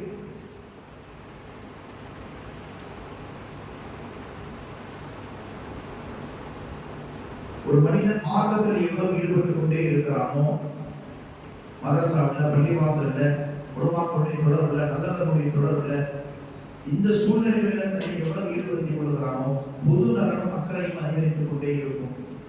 ஊர்ல இப்படி ரோடு சரியில்லாம இருக்குது, நம்ம தெருமுனைக்கு இவ்வளவு குப்பை கூலமா கிடக்குது, இப்படி சாக்கடை அடைச்சு துர்நாற்றமா இருக்குது, பள்ளிவாசல்ல கூட சரியா வேலை செய்யாம இருக்குது, மைக்கு வேலை செய்யாம இருக்குது, தொழுகைக்கு வரக்கூடியவங்களுக்கு தொழுகிறதுக்கு நிக்கிறதுக்கு இட வசதி பத்தாம இருக்குது. இந்த சிந்தனை கூட யாருக்கு வரும்? மார்க்க ஈடுபாட்டோடு இருந்து மார்க்க கல்வியை படித்தவர்களுக்கு தான், அல்லாஹ் ரசூலை பற்றி விளங்கியவர்களுக்கு தான், குர்ஆன் ஹதீஸ் ஓதியவர்களுக்கு தான் இந்த பொது மக்கள் வரும். பெரிய பெரிய டாக்டர் படிச்சவன், பெரிய பெரிய சயின்டிஸ்ட் படிச்சவன், குர்ஆன் தெரியாது, ஹதீஸ் தெரியாது, யாரை பற்றி மட்டும் தான் யோசிப்பான். இதை வச்சு எனக்கு என்ன லாபம்? நான் சுயநலமாக என்னை பற்றி மட்டுமே யோசிக்கக்கூடிய ஒரு கல்விக்கு பின்னால் உங்களுடைய பிள்ளைகளை நீங்கள் ஓட செய்து கொண்டிருக்கிறீர்கள். இந்த சுயநலம் ஒரு நாளைக்கு உங்களையே நடத்துவீர்கள், நிறுத்திவிடும். என்ன பண்ணுவோம்? நான் ரிசர்ச் பண்ணிட்டு இருக்கிறேன், எனக்கு நீங்களாம் இருக்கிறது டிஸ்டர்பா இருக்கு, நீங்க ஏதாச்சும் ஹோம் போயிருக்கேன்னு. நீங்க என் தம்பி வீட்டில் போயிருக்க, என் தங்கச்சி வீட்டில் போயிருக்க, இல்ல தம்பி தங்கச்சி எல்லாரும் பிஸியா இருக்காங்களா, கொண்டு போய் ஏதாச்சும் ஒரு இல்லத்துல உங்களை சேர்த்து விட்டு நாங்கள் ஃபீஸ் கட்டியிருக்கோம். என்கிட்ட காசு இல்லையா, பணம் இல்லையா, விஐ பெருமை போட்டவங்களையே ஏதாவது ஒரு முதியோர் இடங்களை விட்டுறோம்னு சொல்லி கொண்டு போய் உங்களை எந்த கல்வி அவனை சுயநலவாதியாக ஆக்கி உங்களை முதியோர் இடத்துல கொண்டு போய் தள்ளக்கூடிய சிந்தனைகளை உருவாக்குவோ அந்த கல்விக்காக நேரம் செலவழிக்க வேண்டித்தான் மதரசாவுடைய பாடத்தை எல்லாம் நிறுத்திவிட்டு நீங்கள் பிள்ளைகளை அங்கே அனுப்பி கொண்டிருக்கிறீர்கள், திரட்டி கொண்டிருக்கிறீர்கள். நாளைக்கு அகப்போது பார்த்து பார்ப்போம், இவனை இவ்வளோ கஷ்டப்பட்டு படிக்க வச்சேன், இவனை ஒவ்வொரு எக்ஸாமுக்கு எப்படி கூட்டிட்டு போனேன், இவனுக்கு ஒவ்வொரு தடவை ஃபீஸ் கட்டுறதுக்கு எப்படி அழுது நான் ஃபீஸ் கட்டினேன், எதையெல்லாம் அளவான விஷயங்களை நான் படிக்க வச்சேன். நீ படிச்சு பெரிய ஆளாகி பெரிய பேங்க் மேனேஜர் ஆகிட்டான், நீ பெரிய ஐடி கம்பெனியில் பெரிய சாஃப்ட்வேர் மேனேஜர் ஆகிட்டான், நீ பெரிய டாக்டரா, பெரிய சயின்டிஸ்ட் ஆகிட்டான், என்னை பார்க்காம இப்படி கொண்டு வந்து ஒரு இடத்துல தள்ளிட்டானே என்று யோசிக்கக்கூடிய பெற்றோர்கள் அந்த பிள்ளைகளை குற்றம் சொல்லி ஒரு பிரயோஜனமும் இல்லை. அவர்கள் வளரக்கூடிய சூழ்நிலைகளில் ஒழுக்கத்தையும் சமூக அக்கறையையும் எந்த கல்வி சொல்லி தருமோ அந்த கல்வி சூழ்நிலைகளை எல்லாம் தவிர்த்துவிட்டு சுயநலத்தையும் தலைக்கணத்தையும் எந்த கல்வி கற்றுத்தருமோ அந்த கல்வி சூழ்நிலைகளுக்கு அவர்களை அனுப்பியது நாம் செய்தோம். யோசித்து பாருங்க, எந்த ஒரு கல்வி சமூக அக்கறையை சொல்லி தருதோ, தெரு நல்லா இல்லைனாலே அவருக்கு சங்கடமாகும், பள்ளிவாசலுக்கு ஒரு குறை இருந்தாலே அவருக்கு சங்கடமாகும். இப்படிப்பட்ட பெற்றோர்களை விட்டு விடுவார். இப்படிப்பட்டவருக்கு நான் பெற்றோர்கள் கஷ்டப்படுகிறதை பார்த்துவிட்டு அதை சகித்துக் கொண்டு போகக்கூடிய பொறுமை அவருக்கு வருமா? நம்முடைய பிள்ளைகள் சமூக அக்கறை உடையவர்களாக, நம்மை கண்ணியமாக நடத்தக்கூடியவர்களாக, சமுதாயத்தில் உள்ள எல்லோரையும் மதிக்கக்கூடியவர்களாக, சமுதாயத்தில் உள்ள எல்லோரும் மதிக்கக்கூடியவர்களாக நம்ம பிள்ளைகள் வரணுமா? சுயநலவாதியாக தன் வேலை உண்டு தான் உண்டு என்று இருப்பவனாக, யார் நாளைக்கு என்னை வைத்து பராமரிப்பானா இல்லையா என்ற நம்பிக்கையே இல்லாத அளவுக்கு உண்டான ஒரு சூழ்நிலையை உருவாக்கி தரப்போகிறோமா என்பதை எல்லாம் நாம் ஆழமாக விளங்க கடமைப்பட்டிருக்கிறோம். ஒழுக்கம் ஒரு மனிதனை மனிதனாக வாழச் செய்யக்கூடிய மிக முக்கியமான ஒரு அம்சம். அந்த ஒழுக்கம் இந்த கல்வியில் மாத்திரம்தான் இருக்கிறது. எனவே இந்த கல்விதான் உங்கள் பிள்ளைகளை உங்கள் பிள்ளைகளாகவே கடைசி வரைக்கும் வைத்திருக்கும். இது இல்லாம உலகத்தில் நீங்க எதை கொடுத்தாலும் அதைத்தான் உங்களுடைய பிள்ளைகள் பழகுவார்கள். அந்த மனநிலைமையிலிருந்து அவன் எப்படி உங்களை அணுகுகிறானோ அதைத்தான் நீங்கள் எதிர்காலத்திலே சகித்துக் கொள்ள வேண்டிய நிர்பந்தம் வரும். துனியாவிலும் ஆகிரத்திலும் என் பிள்ளைகள் எனக்கு நற்பெயரையும் கண்ணியத்தையும் உருவாக்கி தரக்கூடியவர்களாக பெற்றுத்தரக்கூடியவர்களாக இருக்க வேண்டும் என்ற ஆர்வம் எல்லா பெற்றோர்களிடத்திலும் இருக்கு. அந்த நற்பெயர் அவன் டாக்டர் ஆகுவதன் மூலமாக கிடைக்காது, அவன் இன்ஜினியர் ஆகுவதாக சயின்டிஸ்ட் ஆகுவதன் மூலமாக கிடைக்காது. நல்ல ஒழுக்கமுடைய ஒரு பிள்ளையை பெற்று வளர்த்து மார்க்கத்தினுடைய கல்வியை கொடுத்து எல்லா ஒழுக்கங்களோடு இருக்கின்ற ஒரு டாக்டரை வைத்துத்தான் புகழ் கிடைக்கும். டாக்டர் படிக்க வைக்காதீங்கன்னு சொல்லல, வக்கீலுக்கு படிக்க வைக்காதீங்கன்னு சொல்லல, இன்ஜினியராக ஆக்காதீங்கன்னு சொல்லல. நேர்மையான ஒரு டாக்டருக்கு கிடைக்கிற ஒரு அங்கீகாரத்தை நீங்கள் அனுபவியுங்கள். நல்ல டாக்டர் ஓதுறாரு, தொழுகிறாரு, எல்லா மக்களும் பள்ளிவாசலுக்கு வருகிறார், தினமும் குர்ஆன் ஓதுறார், அல்லாஹ்வை பயந்து நடக்கிறார். இப்படி ஒரு டாக்டர் சமூகத்தில் இருப்பது உங்களுக்கும் நன்மை, சமூகத்துக்கும் நன்மை இல்லையா? நாம போறோம், ஒரு ஆஸ்பத்திரிக்கு போறோம், ஒண்ணுமே இல்லை நமக்கே தெரியும், இருந்தாலும் ஒரு செக்அப் போவாங்கன்னு போனா இசிஜி எடு, எக்கோ எடு, ஸ்கேன் எடு, எம்ஆர்ஐ எடு, 20,000 ரூபாய் நம்ம கிட்ட வந்து புடுங்கிட்டு விடும்போது அந்த டாக்டரை யாராவது பாராட்டிட்டு வெளியே வரலாம்? டாக்டர் தான் போகும்போது பெரிய டாக்டர்னு அவர் பாராட்டிக்கிட்டே தான் உள்ள போனோம். நல்ல வேலை பெரிய டாக்டரா பார்த்து அப்பாயின்மெண்ட் கிடைச்சிருச்சு. இவருக்குலாம் அப்பாயின்மெண்ட் வாங்குறதே கஷ்டம், பெரிய ஆளு, நிறைய சர்ஜரி பண்ணியிருக்கிறாரு, அங்க விசாரிச்சு இங்க விசாரிச்சு எல்லாமே வரதான் சொன்னாங்க. போகும்போது பாராட்டிக்கிட்டே போவோம். அந்த ஆளு பில்ல போட்டு தீட்டி பர்சு காலியாகி வெளியே வரும்போது இவனா என்னத்தை படிச்சான், இவனெல்லாம் படிச்சு எவனா டாக்டராக உட்கார வச்சான்னு தெரியல, நம்ம காலையை போட்டு அடுத்துட்டானேன்னு குழம்பிக்கிட்டே வர்றோமா இல்லையா? நாளைக்கு நம் பிள்ளைகள் ஊர்ல இருக்கிற 4 பேருடைய வாயினால இவனையெல்லாம் யார் டாக்டரா படிச்சு உட்கார வச்சா கேட்கக்கூடிய ஒரு அவமானத்தை பெற்று தருகிற ஒரு டாக்டராக உங்களுடைய பிள்ளைகள் வர வேண்டுமா? நல்ல டாக்டர் என்ன நோய் இருக்கிறதுங்கிறத பார்த்து சொன்னாரு, கூட 10 ரூபா செலவு வைக்க இருக்கிற நோய்க்கு சரியான மருந்தை எழுதி கொடுத்தாரு, தேவையில்லாத எந்த டெஸ்ட்லையும் கொண்டு போய் சிக்க வைக்கல, எந்த ஸ்கேனையும் எழுதி கொடுக்கல, எந்த தேவையில்லாத ஆவசியமான மருந்து மாதிரி எழுதி கொடுக்கல, உள்ளதை உள்ளபடி சொல்லி இருக்கிற நோய்க்கு மருந்தை எழுதி கொடுத்த நல்ல டாக்டர் உருவாக்க அவங்க அப்பா அம்மா நல்லா இருக்கிற ஒரு வார்த்தையை சொல்றாங்களா இல்லையா? இதுதான் உங்களுக்கு திறமை. அப்படிப்பட்ட டாக்டர் உருவாக்கணும்னா மெடிக்கல் காலேஜில் சொல்லி தர மாட்டான். அவன் 7 ஊசியை சேர்த்து போட சொல்லி தான் சொல்லி தருவான், 8 ஸ்கேன் சேர்த்து எழுத சொல்லி தான் மெடிக்கல் காலேஜில் சொல்லி தருவான். இதை செய்யக்கூடாது, தேவையில்லாத ஒரு சுமையை ஒரு நோயாளியின் மீது ஏற்றக்கூடாது என்ற பாடத்தை பள்ளிவாசல் தான் சொல்லி மதரசா தான் கற்றுத்தரும். அவர் மெடிக்கல் காலேஜுக்கு போய் மதரசாவுக்கும் போற டாக்டரா இருந்தா தான் ஒழுக்கமான மருத்துவ துறையை உங்களால் அனுபவிக்க முடியும். இல்லைன்னா பெரிய பெரிய எம்டி, எஃப்ஆர்சிஎஸ், லண்டன், பாரிஸ் போய் எங்கெங்கே படிச்சுட்டு வந்து ஒரு பெரிய பையன் பெரிய டாக்டரா இருப்பான். போயிட்டு வர ஒவ்வொருத்தரும் திட்டிக்கிட்டே வரும், ஒவ்வொரு பேஷண்ட்டுடைய வாயிலையும் விழுந்து எல்லா துறைகளுக்கும் பெரிய வக்கீல் நேர்மையா பேசுவாரு, நியாயமான கேஸ் எடுத்து வாதாடுவாரு, உள்ளது உள்ளபடி சொல்லி தண்டனை தண்டனை, நியாயம்னா நியாயம், நல்லா வாதாடி கரெக்டான தீர்ப்பு வாங்கி கொடுக்குறாரு. இந்த வக்கீல உங்களுக்கு பிடிக்குமா? காசை வாங்கிட்டு ஆப்போசிட் பார்ட்டி கிட்ட பல்க் எடுக்கிற வக்கீல பிடிக்கும்? சொல்லுங்க. நமக்கே ஒரு பிரச்சனை, ஒரு வக்கீல போய் பார்க்கறோம், அந்த வக்கீல் ஒரு முஸ்லிமான வக்கீல், நல்ல தொப்பி வச்சிருக்கிறாரு, தாடி வச்சிருக்கிறாரு, நம்பி போய் நம்மளுடைய கேஸை கொடுத்தோம். அந்த ஆளுக்கு ஆப்போசிட் பார்ட்டில இருந்து கால் வந்துச்சு, எப்பா அவர் கொஞ்சம் கணக்குல வைக்காம விட்டு உடனே நான் கவனிக்கிறேன்னு உடனே காசை வாங்கிட்டு அந்த ஆள் அதை கூட்டு சேர்த்து கேஸை கவுத்து விட்டு நமக்கு நஷ்டமா போச்சுன்னா அந்த தொப்பி தாடி வச்ச வக்கீலை பற்றி நாம என்ன சொல்லுவோம்? இவெல்லாம் ஒரு வக்கீல் பாத்தியா தொப்பி வச்சிருக்கான்னு சொல்லி இவன் பார்த்து ஏமாந்து முஸ்லிமான வக்கீல்னு சொல்லி இவன்கிட்ட போய் காசை கொடுத்து இந்நாள் எதிர்பார்க்கிட்ட காசை வாங்கி நம்மளை கவிழ்த்துட்டானே இவனையெல்லாம் யாரா படிக்க வச்சது ஒரு கேள்வி வருமா இல்லையா?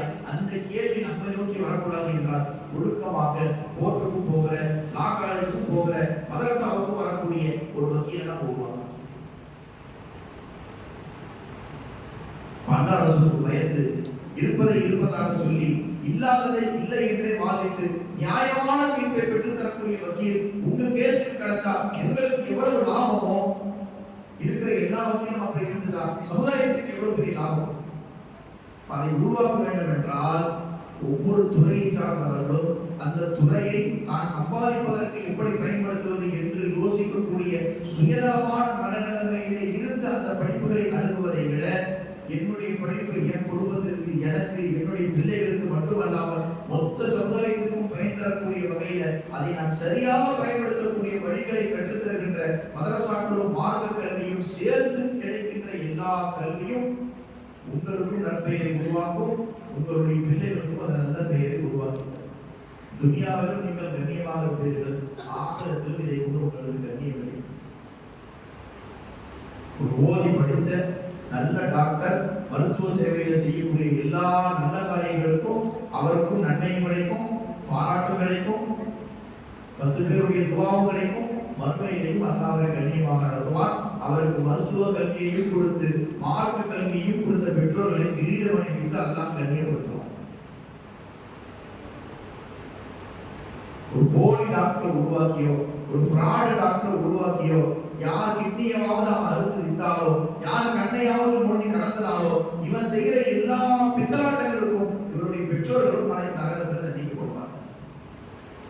என் பையன் டாக்டரா இருந்தா ஒழுக்கமான டாக்டராக இருக்கணும், என் பையன் வக்கீலாக இருந்தா ஒழுக்கமாக உண்மை பேசக்கூடிய வக்கீலாக இருக்கணும், என் பிள்ளை ஆடிட்டராக இருந்தா நேர்மையான கணக்கு எழுதக்கூடிய ஆடிட்டராக இருக்கணும், வட்டி காசை கணக்கு எழுதக்கூடிய ஹராமான காசை கணக்கு எழுதக்கூடிய இல்லாத கணக்கு இருக்கிற மாதிரி காண்பிக்கிற இருக்கிற கணக்கு இல்லாத மாதிரி காமிச்சு டாக்ஸ் மிச்சப்படுத்துற போலியான ஆடிட்டராக பொருளாதாரத்துல கூட்டுதல் குறைவை செய்து அல்லாஹ் ரசூலுடைய கோபத்துக்கு ஆளாகிற அநியாயக்கார ஆடிட்டராக எப்படி இருக்கக்கூடாது.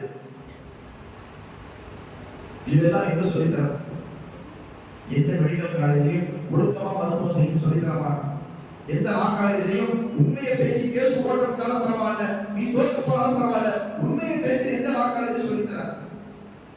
எந்த ஆடிட்டர் கோர்ஸ்லயும் உட்கார்ந்து நேரடியா கணக்கிறது, வட்டி வந்தா வரட்டும், டாக்ஸ் வந்தா வரட்டும், ஃபைன் வந்தா வரட்டும், நீ என்ன பண்ற எல்லா கணக்கு இருக்கிற மாதிரி எழுத சொல்லி தருவான். எல்லா இடத்துலையும் எழுதித்தான் சொல்லி தருவான். எல்லாத்தையும் உண்டா பண்ணு, உனக்கு எப்படி வேணுமோ அப்படி கணக்க வரவை. ஒரு ஆடிட்டர் வேலைக்கு ஒரு இன்டர்வியூ நடக்குது. அந்த மேனேஜர் கேள்வி கேட்கிறார். வந்திருக்கக்கூடிய அக்கௌண்ட்ஸ் டிபார்ட்மெண்ட்ல இருந்து இன்டர்வியூ வந்திருக்க ஆளுக்கு அப்புறம் கேள்வி கேட்கிறார். ஒவ்வொரு கணக்கா சொல்லி கேள்வி கேட்கிறார். 35 47 எவ்வளவு, 27 42 எவ்வளவு, எல்லாத்தையும் ஒவ்வொரு கேள்வி கேட்கிறார். டக்குனு கணக்கு போட்டு சொல்லக்கூடிய ஒரு ஆடிட்டருடைய வேலை என்ன? டக்குனு ஒரு கணக்கு சொன்னா விட சொல்லணும், டக்குனு ஒரு கேள்வி கேட்டா பதில் சொல்லணும் இல்லையா? எல்லாம் சொல்லிக்கிட்டே இருந்தேன். கடைசியா ஒருத்தர் வந்தார்.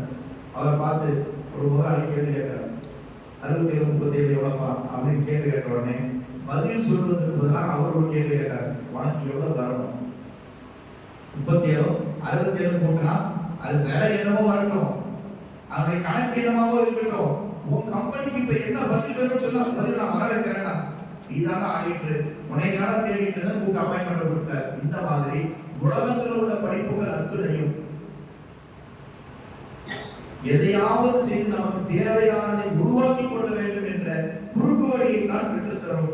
எதை செய்தாலும் நேர்மையாக செய்ய வேண்டும் என்ற ஒழுக்கத்தை மார்க்கம் மட்டும்தான் கற்றுத்தரும். அதனால்தான் மாணவி ஸல்லல்லாஹு அலைஹி வஸல்லம் அவர்களை தொடங்கி சஹாபாக்களில் இருந்து அத்தனை பேரும் உலக கல்விக்கு காண்பித்த முக்கியத்துவத்தை விட, உலகத்தில் மற்ற எல்லா வஸ்துக்களுக்கும் காட்டிய முக்கியத்துவத்தை விட மார்க்க கல்விக்கு மிகப்பெரிய முக்கியத்துவத்தை வழங்கி படிக்க வைப்பதில் ஓத வைப்பதில் அவ்வளவு அக்கறையை செலுத்தினார்.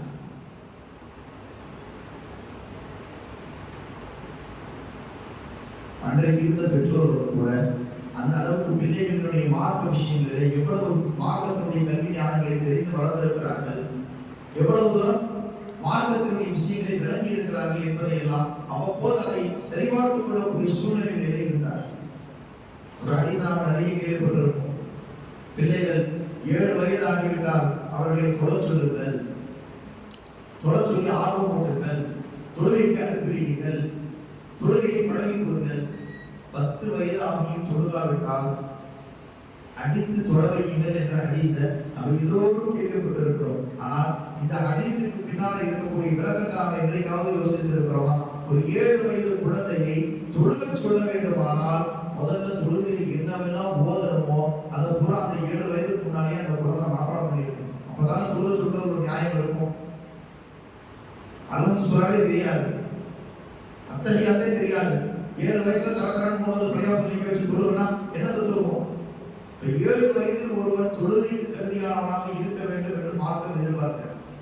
7 வயது ஆகும்போது அவனுக்கு சனா தெரியணும், அல்ஹம்து சூரா தெரியணும், துணை சூரா தெரியணும், ருக்குல என்ன தஸ்பீஹாத் ஓதணுங்கிறது தெரியணும், சஜ்தாவில் என்ன தஸ்பீஹ் ஓதணுங்கிறது தெரியணும், அத்தஹியாத் ஓத தெரியணும், ஸலவாத் ஓத தெரியணும், ஸலவாத்துக்கு பிறகு ஓத துஆ ஓத தெரியணும். சலாம் கொடுக்கிற வரைக்கும் தொழுகையில் ஓத வேண்டிய அத்துணையையும் ஒரு மாணவன், ஒரு குழந்தை 7 வயதுக்கு முன்னாலேயே மனப்பாடம் செய்திருக்க வேண்டும் என்பது மார்க்கத்தினுடைய எதிர்பார்ப்பு.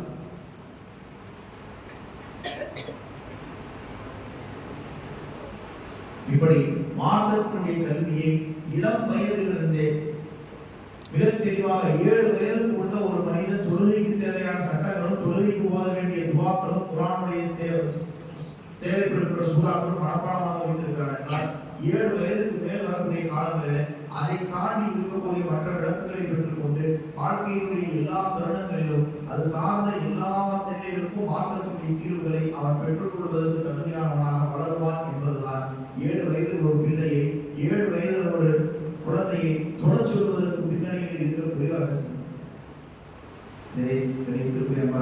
நல்லடியார்களே, மார்க்கத்தினுடைய கல்வி என்பது மிக மிக அத்தியாவசியமான ஒன்று. இன்றைக்கு மார்க்கத்தினுடைய கல்வியில் இருக்கக்கூடிய ஆர்வம் முற்றிலுமாக கொண்டு போய் பேருக்கு ஒரு மதரசா என்ற எல்லா பள்ளிவாசல்களும் ஒன்று நடக்கும். மக்தப் மதரசா என்று அதற்கு காலையில் எந்திரிச்சு 1 மணி நேரம், சாயந்தரம் 1 மணி நேரம் உட்கார்ந்து இருக்கிறாரே ஒழிய மொஹல்லாவில் 300 குடும்பம் இருக்கிறது என்றால் குறைந்தது 300 குழந்தைகள் அந்த மொஹல்லாவில் மக்தப் மதரசாவில் மாணவ மாணவிகளாக படிக்க வேண்டும். ஆனால் 20 குழந்தை, 30 குழந்தை, 15 பேர் தான். அதில் 4 பேர் லீவு, 7 பேர் வெளியூர் போயிருக்கிறான், 2 பேர் வரல, அவன் நீ டியூஷன் போயிட்டான், அவனுக்கு இன்னைக்கு எக்ஸாம் வந்துருச்சு. மக்தப் மதரசாக்களுடைய நிலைமை இதை விட கொடுமையான நிலைமை அரபி மதரசாக்களுடைய நிலைமை. ஒரு காலம் இருந்தது, சமீபத்தில் ஒரு இந்து மதரசாக்களுடைய துவக்க விழாவில் பேசும்போது கூட இந்த செய்தியை பதிவு செய்தேன். ஒரு காலம் இருந்தது, மதரசாக்களிடம் மாணவர்களுடைய அட்மிஷன் உறுதிப்படி எங்களிடத்துல 100 குழந்தைகளை ஓத வைப்பதற்கான தங்கும் வசதி, இட வசதி, உணவு வசதி செய்வதற்கான பொருளாதாரமும் அந்த கட்டமைப்பும் தான் இருக்குது. 100 அட்மிஷன் முடிஞ்சிருச்சு, நீங்க வேற மதரசாவை கூட்டிட்டு போக காட்டி விடுவோம். அரபு மதரசாக்களில் பிள்ளைகளை சேர்ப்பதற்காக வேண்டிய ஒரு காலம் இருந்தது. மதரசாவை பிள்ளைகளை கூட்டிட்டு பெற்றோர்கள் அடைவார்கள். திருப்பூர்ல ஒரு மதரசாவில் கொண்டு போய் சேர்க்கலாம்னு போனா இங்க அட்மிஷன் முடிஞ்சிருச்சு, 150 பேருக்கு அட்மிஷன் ஏற்கனவே போட்டாச்சு. வேற மதரசாவுக்கு போனா ஈரோடு தாவூதி அவங்க போவாங்க, அங்க போனா அங்கே ஏற்கனவே அங்க அட்மிஷன் அடுத்து கோயம்புத்தூருக்கு போவாங்க, அடுத்து மதுரைக்கு போவாங்க. இப்படி மதரசாக்களை தேடி தேடி மாணவர்களை கொண்டு போய் சேர்த்து ஓத வைத்த காலங்களாக இருந்தது. மார்க்கத்தினுடைய கல்வியை பிள்ளைகளுக்கு பெற்றுக் கொடுத்து விட வேண்டும் என்ற ஆர்வம் அப்படிப்பட்ட காலங்களில் பெற்றோர்களுக்கு இருந்தது. இன்றைக்கு தெருவுக்கு தெரு மதரசா. ஆட்டோ வச்சு நாங்கள் கூட்டிட்டு போய் பாடம் சொல்லி கொடுத்து மறுபடியும் ஆட்டோ வச்சு வீட்டுக்கு கிடக்குறோம். நான் சொந்தக்காரனுக்கு கூட இவ்வளவு மரியாதை கொடுத்து யாரும் வீட்டுக்கு கூட மாட்டோம் இல்லையா? வீட்டுக்கு வரணும்னா நீ வண்டி எடுத்து வந்து பார்த்துட்டு போ. ஆனா மதரசாவுக்கு இன்றைக்கு எப்படி அழைப்பு வருது?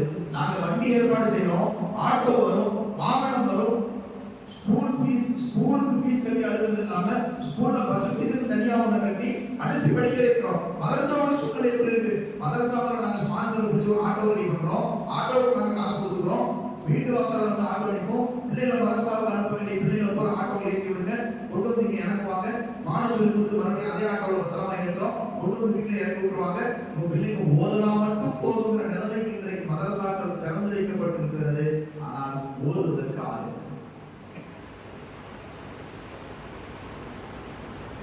மார்க்க கல்வி இந்த சமுதாயத்திலிருந்து கொஞ்சம் கொஞ்சமாக எடுக்கப்பட்டு கொண்டே இருக்கிறது. இது கியாமத்தினுடைய அடையாளங்களில் மிகப்பெரிய அடையாளம். பெருமானார் ஸல்லல்லாஹு அலைஹி வஸல்லம் அவர்கள் கியாமத்து வரப்போகிறது என்பதை உணர்த்துகின்ற பெரும் அடையாளங்களை சொன்னார். அதுல ஒன்று குர்ஆன் உயர்த்தப்பட்டு விடுகின்றார்.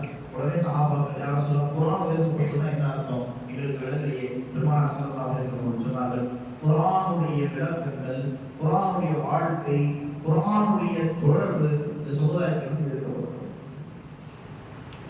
குர்ஆன் உடையவர்கள் இந்த சமுதாயத்திலிருந்து எடுக்கப்பட்டு விடுவார்கள். குர்ஆன் உடையவர்கள் யார்? மதரசாக்கள் குர்ஆன் ஓதுற மாணவர்கள், மதரசாக்களை வைத்து நடத்துகின்ற உலமாக்கள், மதரசாக்களை வைத்து நிர்வாகம் பண்ணுகின்ற நிர்வாகஸ்தர்கள், இவர்கள் தான் யாரு? குர்ஆனோடு தொடர்புல இருந்து குர்ஆன் சேவையை இந்த சமுதாயத்தில் செய்து கொண்டிருப்பவர்கள். இவர்களோட பூரா அல்லாஹ் இல்லாமல் ஆக்கி விடுவான். குர்ஆன் மதரசாவில் குர்ஆன் ஓதற்கு மாணவர்கள் வரமாட்டாங்க. குர்ஆன் ஓதக்கூடிய மதரசாக்கள்ல குர்ஆனை ஓதி கொடுக்கிறதுக்கு உஸ்தாது கிடைக்க மாட்டாங்க. மதரசா வச்சு நடத்துற நிர்வாகம் பண்ணுற பொருளாதாரத்தை கொடுங்கன்னா மற்ற மதரசாவின் மீது அக்கறை இல்லாமல் குர்ஆனுக்காக வேண்டி எந்த முயற்சியும் எடுக்காமல் அப்படியே விட்டு விடுவார்கள். என்னவாயிடுச்சு? ஒரு சமூகம் அப்படியே குர்ஆனுடைய தொடர்பு இல்லாமல் விடுபட்டு போனவர்கள் போல எங்க நிற்கிறாங்க? மதரசாக்கு வராதவங்க போல எங்க போய்க்கூடாது தெரியுமா? ஏதாவது ஒரு முட்டுச்சத்துல தேவையில்லாத போதைப் பொருளை பயன்படுத்துறவனா இருக்கு. மிகைப்படுத்தி சொல்லல, எங்கேயோ நடக்கிறத கொண்டு வந்து திருப்பூர்ல பேசல, வாட்ஸ்அப்ல வந்ததோ பேஸ்புக்ல வந்ததே வச்சு பேசல. முஸ்லிம்கள் அடர்த்தியாக வாழ்கின்ற இஸ்லாமியர்களுடைய கோட்டை. இந்த இடத்துல முஸ்லீம் கேண்டிடேட் ஒருத்தர் நிறுத்தினா ஜெயிச்சிடலாங்கிற அளவுக்கு இஸ்லாமிய கோட்டை. முஸ்லிம்கள் கை காட்டுற ஆள் இந்த இடத்துல நின்றா ஜெயிச்சிருவாங்கிற அளவுக்கு திருப்பூர் ஒரு இடம் இருக்கு. எந்த இடம் சொல்லுங்க? பெரிய கடை நிப்பாட்டினா ஜெயிச்சிருக்கும். யாரை நிப்பாட்டினாலும் நம்ம ஆளுங்க ஓகேன்னு சொல்லிட்டா அந்த ஆள் ஜெயிச்சிருக்கும். அப்படி முஸ்லிம்களுடைய கோட்டையாக இருக்கிற பெரிய கடை வீதிக்குள்ள போதைப் பொருட்களுடைய புழக்கம் சராசரியாக நடந்து கொண்டிருக்கிறது என்றால், அங்க நிறைய உலமாக்கள் டீ குடிக்கிற ஒரு கடை, நிறைய தொப்பிதாரிகள் போயிட்டு வரக்கூடிய ஒரு கடை, அந்த கடையை போதைப் பொருள் பழக்கம் இருக்குன்னு சொல்லி சீல் வச்சிருக்கு. யோசித்து பாருங்கள். பெரிய கடை வீதிக்குள்ள பிள்ளைகளை தெரியுமா அனுப்ப முடியாத ஒரு சூழல் வந்துட்டா திருப்பூர்ல எங்க வச்சு பிள்ளைகளை பாதுகாப்பீங்க?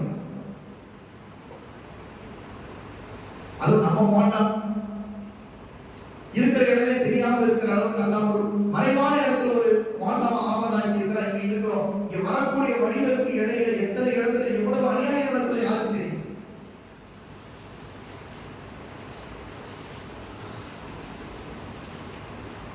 ஒட்டுமொத்த முஸ்லிம் சமூகத்தினுடைய பார்வையும் பாதுகாப்பும் இருக்கிறது என்று எந்த இடத்தை நாம் நினைத்துக் கொண்டிருந்தோமோ அந்த இடத்திலேயே கஞ்சா புழக்கம் இருக்கிறது, அந்த இடத்திலேயே ஒழுக்கக்கேடான செயல் நடக்கிறது, அங்கேயே போதைப் பொருட்கள் சர்வசாதாரணமாக விற்கப்படுகிறது என்றால் யாசின் பாவனவரை என்ன சொல்ல, ஹவுசிங் யூனிட் என்ன சொல்ல, நாச்சிபாளையத்தை என்ன சொல்ல, எங்க போய் வைத்து பிள்ளைகளை பாதுகாக்கும்? யோசித்து பாருங்கள். இந்த பிள்ளைகள் எங்க எதிர்த்தாலும் நான் வாங்கி சாப்பிட மாட்டேங்கிற அளவுக்கு என் பையன் தெளிவா இருக்கிறானா அப்படிங்கிற தைரியம் உங்களுக்கு இருக்குதா? உலகத்துல எவனோ என்ன அக்கிரமமோ பண்ணட்டும், என் பையன் எதையும் வாங்கி சாப்பிட மாட்டான், ஏன்னா அவன் குர்ஆன் ஓதி இருக்கிறான். இப்படி சொல்லக்கூடிய தைரியம் எத்தனை பெற்றோர்களுக்கு? எந்த வாட்ஸ்அப் வந்தாலும், எந்த பேஸ்புக் வந்தாலும், எந்த இன்ஸ்டாகிராம் வந்தாலும் என் புள்ள ஒழுக்கமா இருப்பா, என் பிள்ளை படி தாண்ட மாட்டார், என் பிள்ளை எந்த தவறான ஆண்டையும் பேச மாட்டார், எந்த தேவையில்லாத தொடர்புலையும் இருக்க மாட்டார் என்று சொல்லுகிற தைரியம் எத்தனை தாய்மார்களுக்கு இருக்கு? என் பிள்ளை ஓதி இருக்கிறா, என் பிள்ளை தினமும் மதரசாவுக்கு போறான், என் பிள்ளை 5 நேரமும் கொடுக்குறான், இப்படிப்பட்ட பிள்ளை எந்த இன்ஸ்டாகிராம்னாலையும் கெட்டு போக மாட்டா, எந்த சினிமா பார்க்கறதுனாலையும் கெட மாட்டா, எந்த போன் யூஸ் பண்றதுனாலையோ, எந்த கல்லூரியில எந்த காலேஜ்ல படிக்கிறதுனாலையோ, யார் கூட சேர்றதுனாலே என் பிள்ளை கெட்டு போயிட மாட்டான்னு சொல்லக்கூடிய தைரியம் எத்தனை பெற்றோர்களுக்கு இருக்கு? ஆனா இன்னைக்கு பிள்ளைகளுடைய எதிர்காலத்தை நினைத்து பயப்படக்கூடிய ஒரு சூழ்நிலை. வெளியே போயிருக்கிறானே, 8 மணிக்கு மரன் போலாம், 8:05 ஆச்சு, எங்க நிற்கிறானோ தெரியலையே என்ற பயம் வருகிறதா இல்லையா? குர்ஆனை உங்கள் பிள்ளைகளுக்கு கொடுக்காததனால் வரக்கூடிய பயம். 7 மணிக்கு காலேஜ் முடிஞ்சு வீட்டுக்கு வர வேண்டிய பிள்ளை 7:30 மணி ஆச்சு, வந்துருவாளா வரமாட்டாளாங்கிற அளவுக்கு ஒரு பயம் வருதா இல்லையா? என்ன காரணமாக வேணுமானாலும் பஸ் லேட் ஆயிருக்கலாம், வரக்கூடிய வாகனம் பஞ்சரா இருக்கலாம், வழியில பெட்ரோல் இல்லாம இருக்கலாம், ஏதோ ஒன்று நடக்கும். ஆனா உள்ள என்ன சொல்லுவோம்? ஏதோ ஒரு அசம்பாவிதத்தை தான் ஞாபகப்படுத்தும். என் பிள்ளை எவனாச்சும் கடத்திருப்பானோ, என் பிள்ளை எங்கேயாச்சும் போயிருப்பானோ, என் பிள்ளைக்கு ஏதாவது ஆயிருக்கும் என்ற ஒரு அசம்பாவிதமான ஒரு பயம் உள்ளத்துல வருதா இல்லையா? குர்ஆன் உங்களுடைய பிள்ளைகளுக்கு கொடுக்காததுனால வரக்கூடிய பயம்.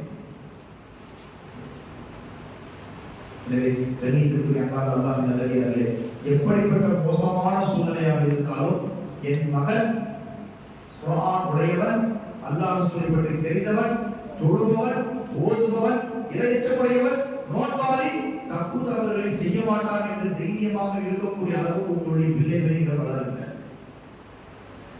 எத்தனை பேஸ்புக், எவ்வளவு இன்ஸ்டாகிராம் வந்தாலும், எந்த போன் கையில கொடுத்தாலும், எந்த காலேஜில் சேர்த்தாலும், எந்த ஸ்கூல்ல விட்டாலும் என் பிள்ளை கெட்டு போய் தவறான வழிக்கு போக மாட்டாங்க தைரியம் வர அளவுக்கு குர்ஆன் ஓதுபவர்களாக, நபியின் மீது பிரியமுடையவர்களாக, மார்க்க கல்வியை பெற்றவர்களாக, பெற்றோர்களுக்கு கட்டுப்பட்டு நடப்பவர்களாக, சமுதாயத்தின் மீது அக்கறை உள்ளவர்களாக உங்களுடைய பிள்ளைகளை நீங்கள் உருவாக்கும்.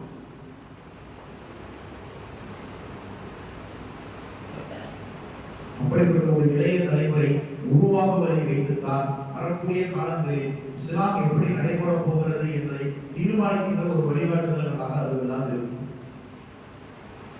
வெறுமனே படிப்பை கையில் கொடுத்து விடுவதனால் நாலேஜ், இன்ஃபர்மேஷன் இது மட்டும் நிறைய தெரியும். என் பையனுக்கு, என் பையன் இப்பவே இதெல்லாம் சொல்லுவான், 5வது தான் படிக்கிறான், இப்பயே அதெல்லாம் என் பையனுக்கு தெரியும், என் பிள்ளைக்கு இப்பதான் 10 வயசு ஆகுது, அதுக்குள்ள என் பிள்ளைக்கு இதெல்லாம் தெரியும். நிறைய தெரிந்து வைத்துக் கொள்வதால் பிள்ளைகள் ஒழுக்கமாக இருந்து விடுவார்கள் என்று அர்த்தம் அல்ல. குர்ஆனும் ஹதீஸும் மட்டும்தான் ஒரு பிள்ளைகளை, வளரக்கூடியவர்களை ஒழுக்கத்தின் பக்கம் அழைத்து செல்லும். உலகத்தில் உள்ளவற்றை எல்லாமும் அவனை பாவத்தின் பக்கம் தான் அழைத்து செல்லும். அவர்களிடத்தில் கேட்கப்பட்ட கேள்வியில கல்வி பெரியதா, உலகத்தில் உள்ள மற்ற பொருளாதாரம் பெரியதா என்று கேட்கப்பட்ட கேள்வியில ஒரு பதில் இப்படியும் பதிவு செய்திருக்கிறார்கள். கல்வி ஒரு மனிதனை நன்மை பக்கம் அழைத்து செல்லும். கல்வி அல்லாதது எல்லாம் ஒரு மனிதனை, அது எவ்வளவு பெரிய பாக்கியமாக இருந்தாலும் பாவத்தை தான் அது கொடுக்கும். பணம் காசு சேர சேர என்ன பாவம் செய்யலாங்கிற யோசனை தான் வரும். வசதி வாய்ப்பு வர வர இந்த வசதி வாய்ப்பை எப்படி ஆடம்பரத்துக்கோ அனாவசியத்துக்கோ பயன்படுத்தலாங்கிற எண்ணம் தான் திரும்ப திரும்ப உருவாகி கொண்டே இருக்கும். கல்வி ஒன்றுதான், மார்க்கத்தினுடைய வெளிவு ஒன்றுதான் நன்மை பக்கம் ஒரு மனிதனை வழிநடத்தும். நல்லவர்களாக நம்முடைய பிள்ளைகளை நாம் வளர்க்க வேண்டும் என்றால் மார்க்க கல்வியோடு ஒழுக்கத்தோடு அவர்கள் வளர்க்கப்பட வேண்டும் என்பதை தவிர வேற எந்த சூழ்நிலையோ, வேற எந்த முகாந்திரமோ, எதை வைக்கவோ நம்முடைய பிள்ளைகளை நம்மளால் பாதுகாக்கவே முடியாது. நாமளே வெற்றியாக பிள்ளைங்க என்ன பண்றாங்கன்னே தெரியாது, ஆனா அவளுக்கு வேண்டியது நடக்குது. எல்லா பெற்றோர்களிடத்திலிருந்து நம்ம கேட்கக்கூடிய குணங்கள் இதுதான். போனை வாங்கி வச்சு பார்த்துட்டேன், வீட்டுக்குள்ள வெளியே விடாம அடைச்சு வச்சு பார்த்துட்டேன், என்னவோ பண்ணி அவனுக்கு வேண்டியது அவனுக்கு நடக்குது, ஆனா எப்படி நடக்குதுன்னே புரியல. அல்லாஹ்வுடைய பயம் மட்டும்தான் வளரக்கூடிய தலைமுறையை பாவத்தை விட்டு தடுக்கும். வேற நம்முடைய முயற்சியோ நம்முடைய சிற்றறிவோ அவர்களை பாவத்திலும் தடுக்கக்கூடிய அளவுக்கு உண்டான சிந்தனைகளை, திட்டங்களை வகுக்கக்கூடிய அளவுக்கு விசாலம் நம்முடைய உள்ளத்துக்கு, நம்முடைய சிந்தனைகளுக்கு இடையிலே கிடையாது. நம்மளோட அவன் பிரில்லியண்டா இருக்கான். எப்படி போன முடிவு வச்சாலும் கான்டாக்ட் பண்ணணும் அவனுக்கு தெரியும். எப்படி வெளியே விடலாம்னு நமக்கு தேவையான நடத்திக்கணும்னு அவனுக்கு தெரியும். அவன் ஒழுக்கமானவனாக வளரலாம். அல்லாஹ்வுடைய பயம் மட்டும்தான் அவனை நேர்வழியில் நடத்தும். அது வல்லாத எது இருந்தாலும் அவன் போகின்ற பாதை மோசமான பாதையாகத்தான் இருக்கும். நம்முடைய பிள்ளைகள் வளரக்கூடிய காலங்களிலே நேர்மை பெற்றவர்களாக இருக்க வேண்டும். சமுதாய அக்கறையுடையவர்களாக, பெற்றோர்களுக்கு கட்டுப்பட்டவர்களாக, நல்ல பெயர்களை எடுத்து 4 பேரிடத்தில் துவா வாங்கக்கூடிய உயர்தரமான அந்தஸ்தில் இருக்க வேண்டும் என்று நாடுபவர்கள் மதரசாவை, மஸ்ஜிதை தொடர்பிலே இருந்து மார்க்க கல்வியை பிள்ளைகளுக்கு ஏற்படுத்தி கொடுக்கக்கூடிய ஒரு சூழ்நிலையை நாம் உருவாக்க கடமைப்பட்டிருக்கிறோம். அல்லாஹ் நம் அனைவருக்கும் சரியான மார்க்க விளக்கத்தை, கல்வி ஞானத்தை அதிகமாக வழங்க வேண்டும். குறிப்பாக நம்முடைய இளைய தலைமுறையைச் சேர்ந்தவர்கள், வளரக்கூடியவர்களுக்கு மார்க்க கல்வியையும் ஒழுக்கத்தையும் நல்லா நிரப்பமாக தந்து இருக்கக்கூடிய கால சூழ்நிலைகளினுடைய மோசமான எந்த சந்தர்ப்பத்திலோ, மோசமான எந்த சூழ்நிலையிலோ சிக்கி தேவையில்லாத எந்த பழக்கத்திற்கோ, தேவையில்லாத எந்த விஷயத்திலேயோ அடிமைப்பட்டு அவருடைய வாழ்க்கைகள் சீரழிந்து போவதை விட்டும் அல்லாஹ் எதிர்கால தலைமுறையை பாதுகாக்க வேண்டும். அதற்கு தேவையான முழுமையான மார்க்க ஞானத்தை தரக்கூடிய சூழ்நிலையை நாம் அவர்களுக்கு உருவாக்கி தர வேண்டும். நல்ல ரஹ்மான் நம் அனைவருக்கும் அந்த வாக்கியங்களை தந்தருள் புரிவானாக. ஆமீன் யா ரப்பல் ஆலமீன். வ ஆகிரு தஅவானா அல்ஹம்துலில்லாஹி ரப்பில் ஆலமீன். அஸ்ஸலாமு அலைக்கும் வரஹ்மத்துல்லாஹி வபரகாத்துஹு.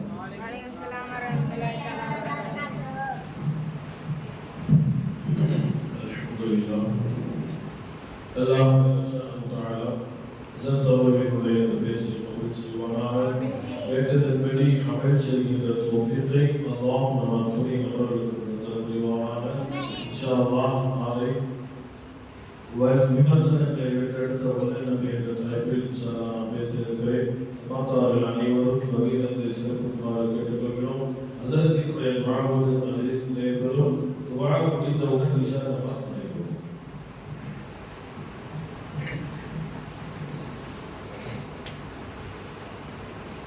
الحمد لله رب العالمين. اللهم صل على سيدنا محمد وعلى ال سيدنا محمد وبارك وسلم عليه.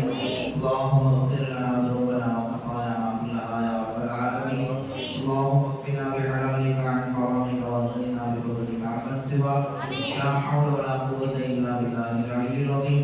لا اله الا انت سبحانك اني كنت من الظالمين. اعوذ بكلمات الله التامات كلها من شر ما خلق. بسم الله الذي لا يضر مع اسمه شيء في الارض ولا في السماء وهو السميع العليم. رضينا بالله ربا وبالاسلام دينا وبمحمد صلى الله عليه وسلم نبيا ورسولا.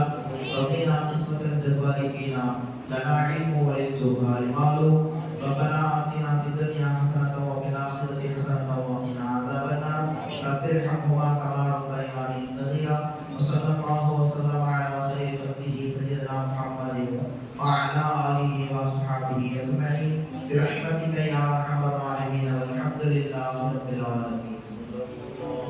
صلى الله على محمد صلى الله